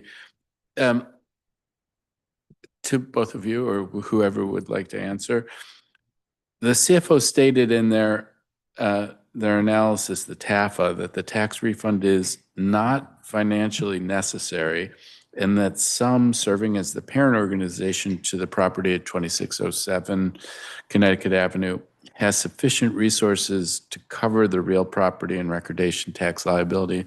This goes to the Kansas Avenue property as well. I mean, I think you talked about trade-offs, and I wonder if you can speak to what the trade-offs would be. It sounds like in the abstract, maybe the dollars exist, but if the dollars had to be used in this way, something else has to give. I wonder if you could speak to those things. Yes, Mr. Fruman, thank you for the question. So yes, as it relates to trade-offs, we would have to realign our resources. Of course, one of those things is we have a dining room, so we support our just basic needs of the individual. So they come in for showers, food, basic necessities there. So we will be relocating or reallocating our resources from things of the basic necessities of residents, of food, of just like the basics for the individual. Also, as it relates to that, when lenders are looking at the property, they're not looking at just they're not looking at the parent company. They're looking at the individual property to see how it performs. So it's inaccurate to say that SUM itself can, of course, float the project. It's the project itself that needs to float itself in order for lenders to look at permanent financing. So in that way, it does not support, it does not help in terms of the debt service coverage ratio. It will not float the project itself. But in terms of trade-offs, we will be pulling from other resources in order to be able to float the individual needs of that. And also too, it's important to be mindful. So with this exemption, we were conditionally granted the exemption, but for kind of those technicalities of being denied, and we paid 1.2 million that essentially was not something that we were thinking was going to come out of our budget over these last 2 years. And so that's 1.2 million that's not going to like services. Like for instance, at all our housing properties, we offer wraparound services. Those are things we pay out of pocket. That's not like contracted with DHS. That's whether or not we can hire or sustain the amount of staff that we have. And I listed off all of those different services. So there's money coming from there, 1.2 million that we had not anticipated would be going to those property and recordation taxes. All right, thank you very much. When a lender looks at one of these deals, do they look at the LLC or whatever the corporate organization is of the entity operating the building, or do they look at the parent company? Yeah, so thank you. They're looking at the individual property itself. They're not looking at the parent company. They're looking to look at the debt service coverage ratio. Can the building cover its debt service? Not if the parent can cover it. Just because when a lender is looking at it, they're seeing, hey, if we had to take over the property, what would be our costs associated with this property? And so, yes, they are looking at the individual property itself. Okay, and if a lender looked at a property and said, okay, they have this tax burden and they're going to have it paid for by their parent and maybe they'll have to return the money to the parent, could that have an impact on any financing arrangement that might be entered into when the building gets refinanced? What we're in here, is financing in the stabilization phase of a building until a building gets fully leased up, and then you move to a more stable source of financing. Could the stacking of debt, if it were debt to the parent organization, have an impact on the terms of the formalized eventual financing? Yes, absolutely. So because it's considered a loan, that's more of a debt burden on the actual property. And so when we're looking to go to the permanent financer, they're looking at our debt stack and they're saying, hey, the project itself, the revenues cannot support the debt itself. So we cannot convert. So that can cause an issue in terms of we'll never meet permanent financing. Okay, and I am struck. I was surprised and disappointed to see the TAFA, but I'm struck that there are settings where it's a major private development and there's a tax abatement that is offered, and then the question is whether or not that's financially necessary to do that project. And I get that. I understand that. Here, because you have private operators, for-profit operators who are building a new building, and they might choose not to build that building without the support, but they could have. Here, the whole idea behind this abatement for entities like some is to enable some to walk and chew gum, to be able to build housing, but still do the things that it needs to do. So I wonder, I mean, have you confronted this in other settings where you've had a nonprofit building that you're doing in order to promote your mission and a critical mission for the DC government, where they said, well, the support is not financially necessary because you could take it out of another source of funds? We haven't had this experience where we were, in this pickle here. And so, which is why we are here. And we're really advocating for the team to see it as a whole, the whole picture in terms of we're servicing people in need, but also in need of the financing. And so the way it works is, as you mentioned, walking and chewing gum, some does that all the time. We're kind of juggling all these different balls in order to make sure that residents in DC are serviced, or make sure they're housed, or make sure they're eating, just the basic necessities of life. And so when it comes to, being able to provide the financing, we are looking at it from a holistic standpoint because we understand that not having that prevents us from doing or performing our mission. Okay. And I guess the last thing, right before coming on the council, I had chaired the board for a local nonprofit. We were doing a big project to an affordable housing project. And so I focused on lease up times. The original law, we fixed it. So it says 36 months, but the 12-month period, can you talk to me about what happened there? Because you're at the mercy of a lot in that phase, I think. You're at the mercy of lots of DC government bureaucratic processes that you need to go through.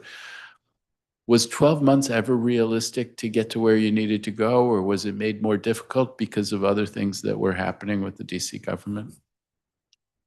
Yeah, absolutely. I think, as everyone knows, the state that we're here in DC makes it really, really challenging. I think a couple of things here is coming out of COVID, in terms of when we look at that and how that's created a lot of backlog within the different agencies. And so the combination of that, the combination of different agencies that we have to get approvals for, different policies changing because of written reasonableness, all of these different things kind of stack up and create the snowball effect and create delays. And of course, when agencies kind of do the shifting of individuals, all of these things do create like the snowball effect that it impacts the individual, but also impacts our timeline. So initially when we thought the timeline, we could meet the timeline, unfortunately, because of all of the different factors, it just wasn't feasible. Ms. Gentle? And I'll add too, because I know initially we were trying to work directly with DHS to get PSH voucher holders, and that process was taking a little longer, but luckily, you know, that we've been working with Woodley House, who's the PSH provider for that property, who has been amazing. I know that there also was some issues with the timing of the waiting on the RFP to come down from DACD as well, if you want to talk about that specifically. Yeah, so as everyone knows, we've been, in terms of DHDC, we're waiting for the application to come out. And in terms of financing, that also creates another level of, adding a level of timing on that because it hasn't come out and it's been some time now. So, yeah. So I will close out. I mean, we were enthusiastic about trying to move this legislation through. We continue to be enthusiastic about trying to move this legislation through. I will say, I think Sum and Woodley House are exemplary. I mean, the fact that you do a broad cross-section of things is actually exactly what the doctor ordered. And the city has a lot of goals, and you are on the front lines of those goals, and you're doing it well. And the whole purpose here was to support you, not just to do this building, but to be able to do this building while you did all of the other things that you're doing.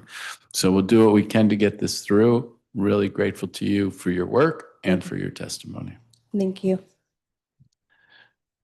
Chairman And thank you, Councilmember Froome. I actually don't have, well, I have one question because you answered. I'm going to ask the questions that I plan to ask about the TAFA conclusion and so I appreciate that.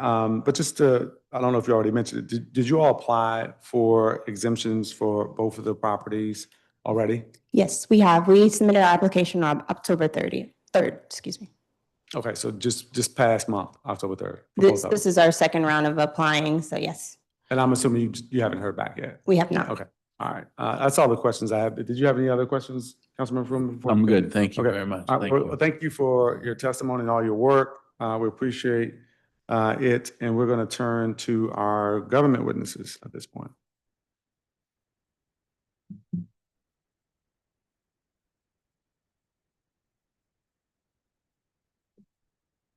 We're going to have Rick Liu and Basil Ficina return.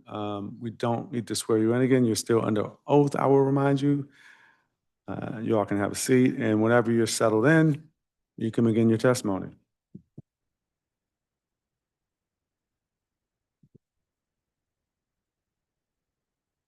So for the record, I'm going to read one testimony after another, starting with 2607 Connecticut, and then moving on to 4111 Kansas Ave. Good morning, Chairman McDuffie and members of the Committee on Business and Economic Development. I am Rick Liu, Senior Policy Analyst in the Office of the Chief Financial Officer's Office of Finance and Treasury. I am pleased to testify on behalf of the Office of the Chief Financial Officer, OCFO, on Bill 260125, the 2607 Connecticut Ave Northwest Timeline Extension and Tax Forgiveness Act of 2025, known as the bill.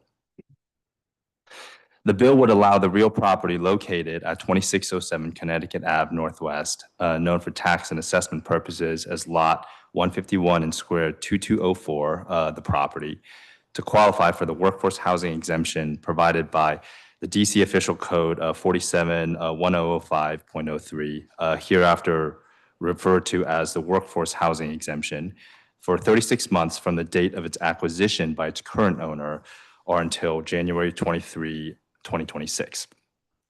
The version of the workforce housing exemption in effect when the property was purchased required qualification within 12 months of an acquisition. Such requirement was not satisfied. The bill provides forgiveness for the real property and recordation incurred since the property was purchased by its current owner on January 23rd, 2023, provided that the property qualifies within this 36-month period.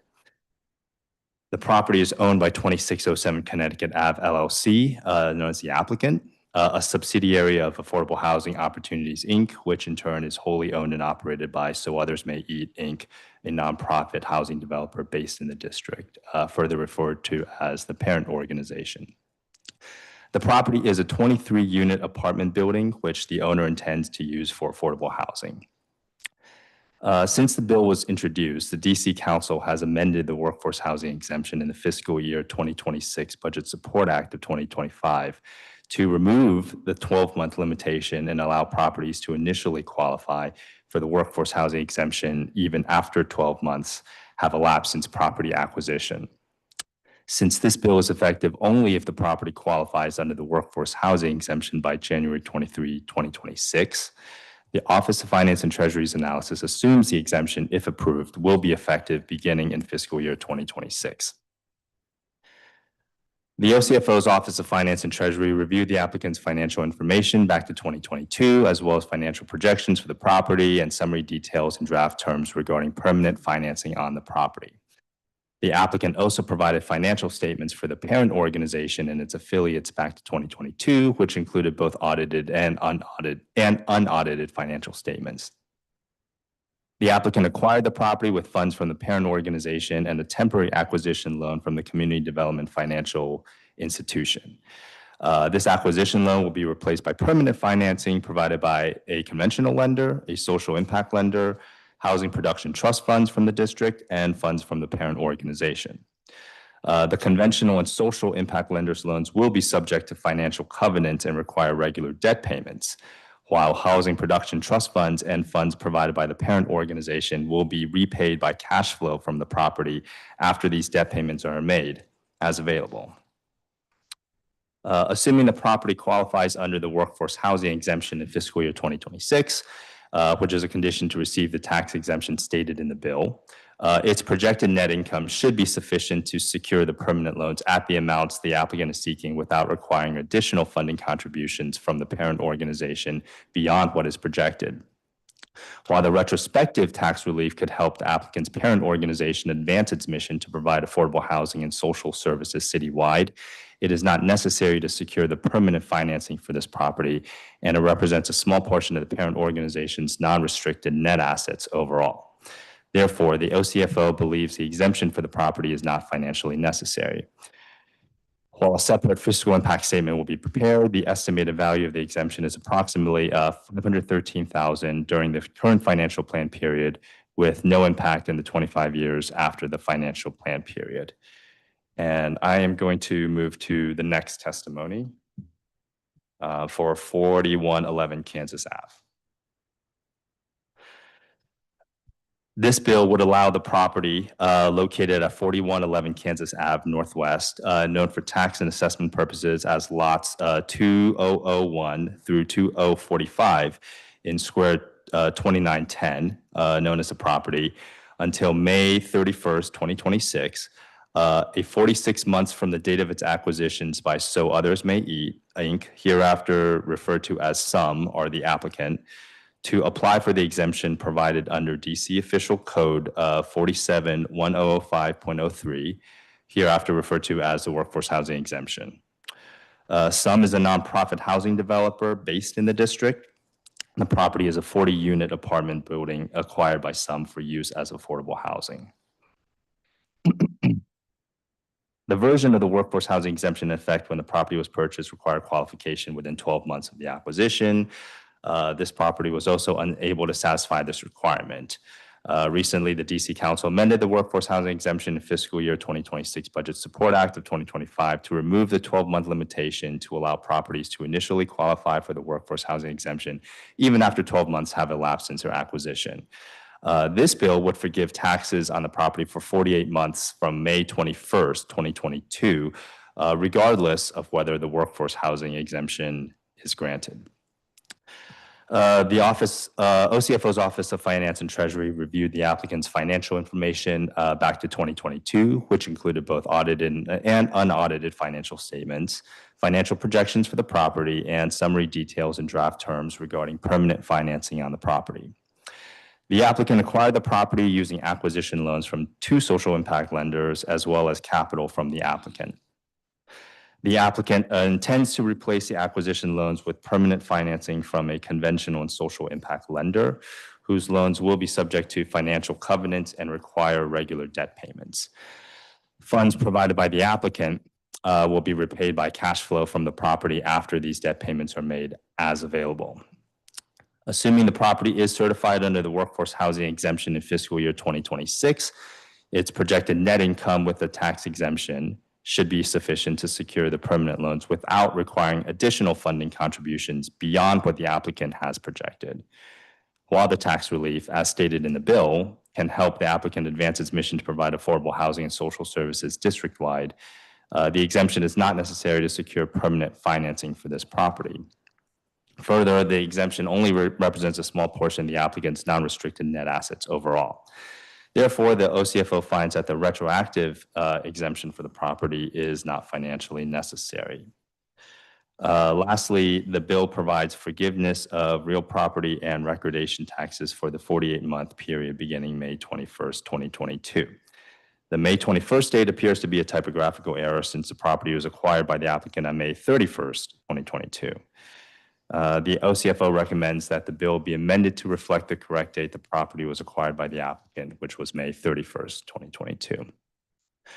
While a separate fiscal impact statement will be prepared, the estimated value of the exemption is approximately $762,000 during the financial plan period, with no impact in the 25 years subsequent to the financial plan period. Okay, and thank you for the opportunity to testify. I'm happy to answer any questions you have at this time. Thank you for your testimony in both these matters. I'm going to actually turn first to Ward 3 Councilman Matt Freeman for a I really appreciate that because I have a meeting at 12. So I mean, we're all doing our jobs here, and you have your job to do, which is the financial analysis, and we on the council are trying to promote certain goals for the city. And so I just want to make sure that I understand how I know how we got where we got, and I just want to have a crystal clear understanding of how you got where you got. And for us, we created this workforce housing exemption. We had a 12-month, and I'm focused on 2607, 12-month deadline. That may or may not, that turns out not to have been the right thing. We needed more time. We changed it. Our goal was to support organizations like some to be able to get there. And they didn't get there at first. We've made the change in the rules. And I feel like we're trying to effectuate our process and our goals. You have to look at the finances. And I guess a first question, and when you look at, you don't just look, you're not in this case just looking at the deal itself. You're looking at impact outside of the LLC. And I guess I'm hearing you say when you look at it, there's $500,000 that would have to be funded by some in order to make this all work, and that would not have a significant adverse financial impact on some because it's some small fraction of their assets. Is that ultimately what's happened? What we are saying is we are looking specifically at the project level. And that is kind of what when we sort of determine as sort of the financial necessity, the funds that were contributed by some and it wasn't just only the property taxes, but it was also for operations in the LLC as well. When our interview with the applicants indicated that these were sort of soft loans, so these were loans that would be paid back as available, while the permanent financing that they are looking to sort of convert to does not typically care as much about loans that would be paid after the senior lender is already paid. So I'm sort of lost my train of thought. So that's why we basically said that the project was, I mean, the tax abatement was not financially necessary. So then with the money that was contributed by some, we would look at sort of the amount of discretionary assets that they have that are sort of liquid, and it would be enough to cover the tax payments. But no way are we implying that, as I say to others, if you sort of pinch one part of a proverbial balloon, that that there's no impact somewhere else in that balloon. The very trade-offs that that the public witness was talking about earlier. Yeah, that's what I was getting at. And I want to, I'm going to need to try to persuade my colleagues to support this. And I just want to make sure that I fully understand. I think I'm hearing you say when you look at the project itself, this loan would be, if it's a soft loan from some, that a new lender who came in to provide permanent financing, it would have no impact on them because it would only be paid off after the new lender was paid off. So you don't see any adverse impact on the negotiation of a new loan by the presence of this other liability that would be hanging out there? That's correct. The lender, the permanent lender, would sort of look at what is sort of before it in its claims, not so much what is after it in its claims. I will say for 2607, since that's what you're referring to, we did find actually for both projects that a prospective sort of tax exemption was necessary in order to meet the debt coverage standards that the public witness had mentioned. But the retroactive sort of amounts that have already been funded, those were structured by some as essentially soft loans that that the permanent lender would not look at. Yeah, but if it's needed for the going forward, I suspect that says to me, it's never going to get paid back to some, that it's a very soft loan, that it's not, that the cash flow that spun off, it would take a very long time or it would not happen, that it would get paid off. And so in effect, the balloon is pinched by impact on all the other things that some might do. I will say that's not an analysis we did as far as the repayment. We would look at those terms, but I mean, certainly it was structured in a way such that full repayment of it may not be guaranteed. Yeah, and I mean, again, you're doing your job, I'm doing my job. I mean, when the council set out to create this exemption, the idea was we want places like some to be able to do these kinds of projects without adversely and minimizing the adverse impact on what other things they might do. Mm-hmm. And I would say we didn't do it right in the first instance because we had 12 months, we turned it to 36. It may well be that you could pinch the balloon and some would be out 500,000 for this, 700,000 for the other project, and it can all still work, but the balloon was pinched. And if you don't want to pinch the balloon, we should go through this with this. That's not your decision, but that's the argument I make to my colleagues, that it is worth doing as the way of effectuating our original purpose and supporting the mission of places like some. Mm-hmm. Okay, just rehearsing. Thank you very much. Thank you. Yeah, thank you, Councilmember Fruman, for those questions. Just a couple of additional questions for you all. In your testimony on the 2607 Connecticut Avenue LLC's, that property, you mentioned twice that the bill as written includes language that this bill is effective only if the property qualifies under the workforce housing exemption by January 23rd, 2026.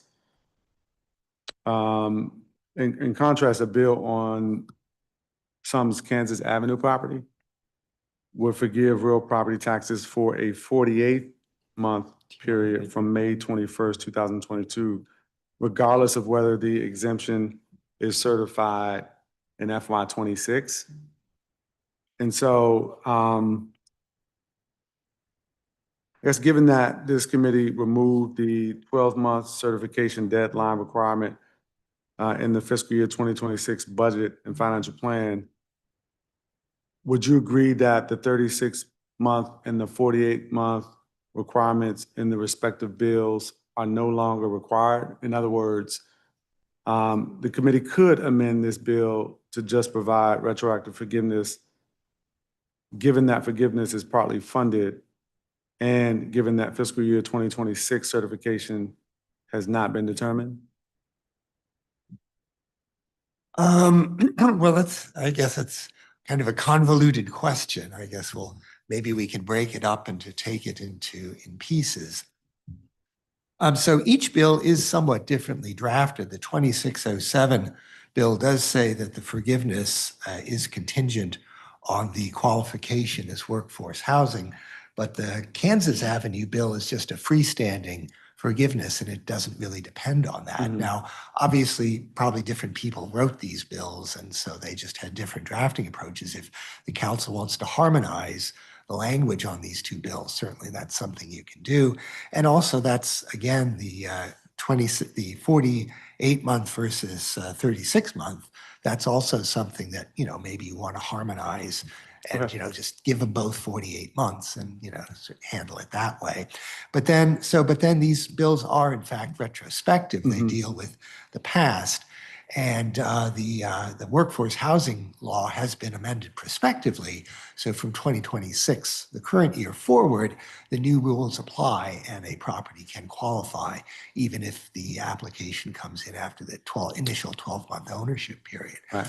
Okay. And then you acknowledge that they mentioned that they filed for exemptions for both properties on October 3rd of this year. I don't know how long it normally takes for you all to provide responses. I don't know if you have a sense of how long that process, generally speaking, takes. Yeah, I think that we did get those on the October 3rd. I remember, I think I got an email from Ms. Woodby about that, and we are reviewing those, and we should be back to them shortly. Now, the thing is that these applications were filed in 2026, and so they're governed by the new rules.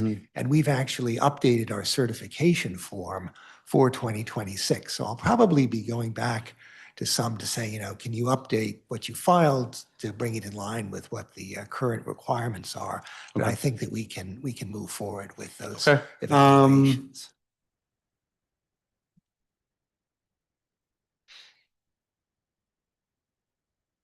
Okay. I'm making sure that I'm just thinking about your testimony.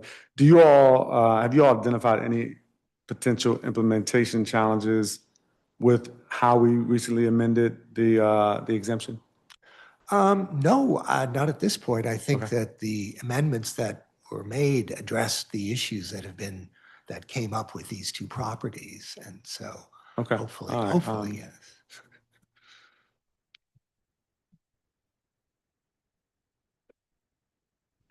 No, I was just standing here through your questions. Thank you very much. Yeah, I mean, you asked most of the questions, and I feel like there may be some work that we can do as a committee, and we'll be chatting with you about how we move the measures forward, but I don't have any additional questions. I appreciate your testimony. Is there anything else you'd like to add to the record before we? Okay. Thank you very much then.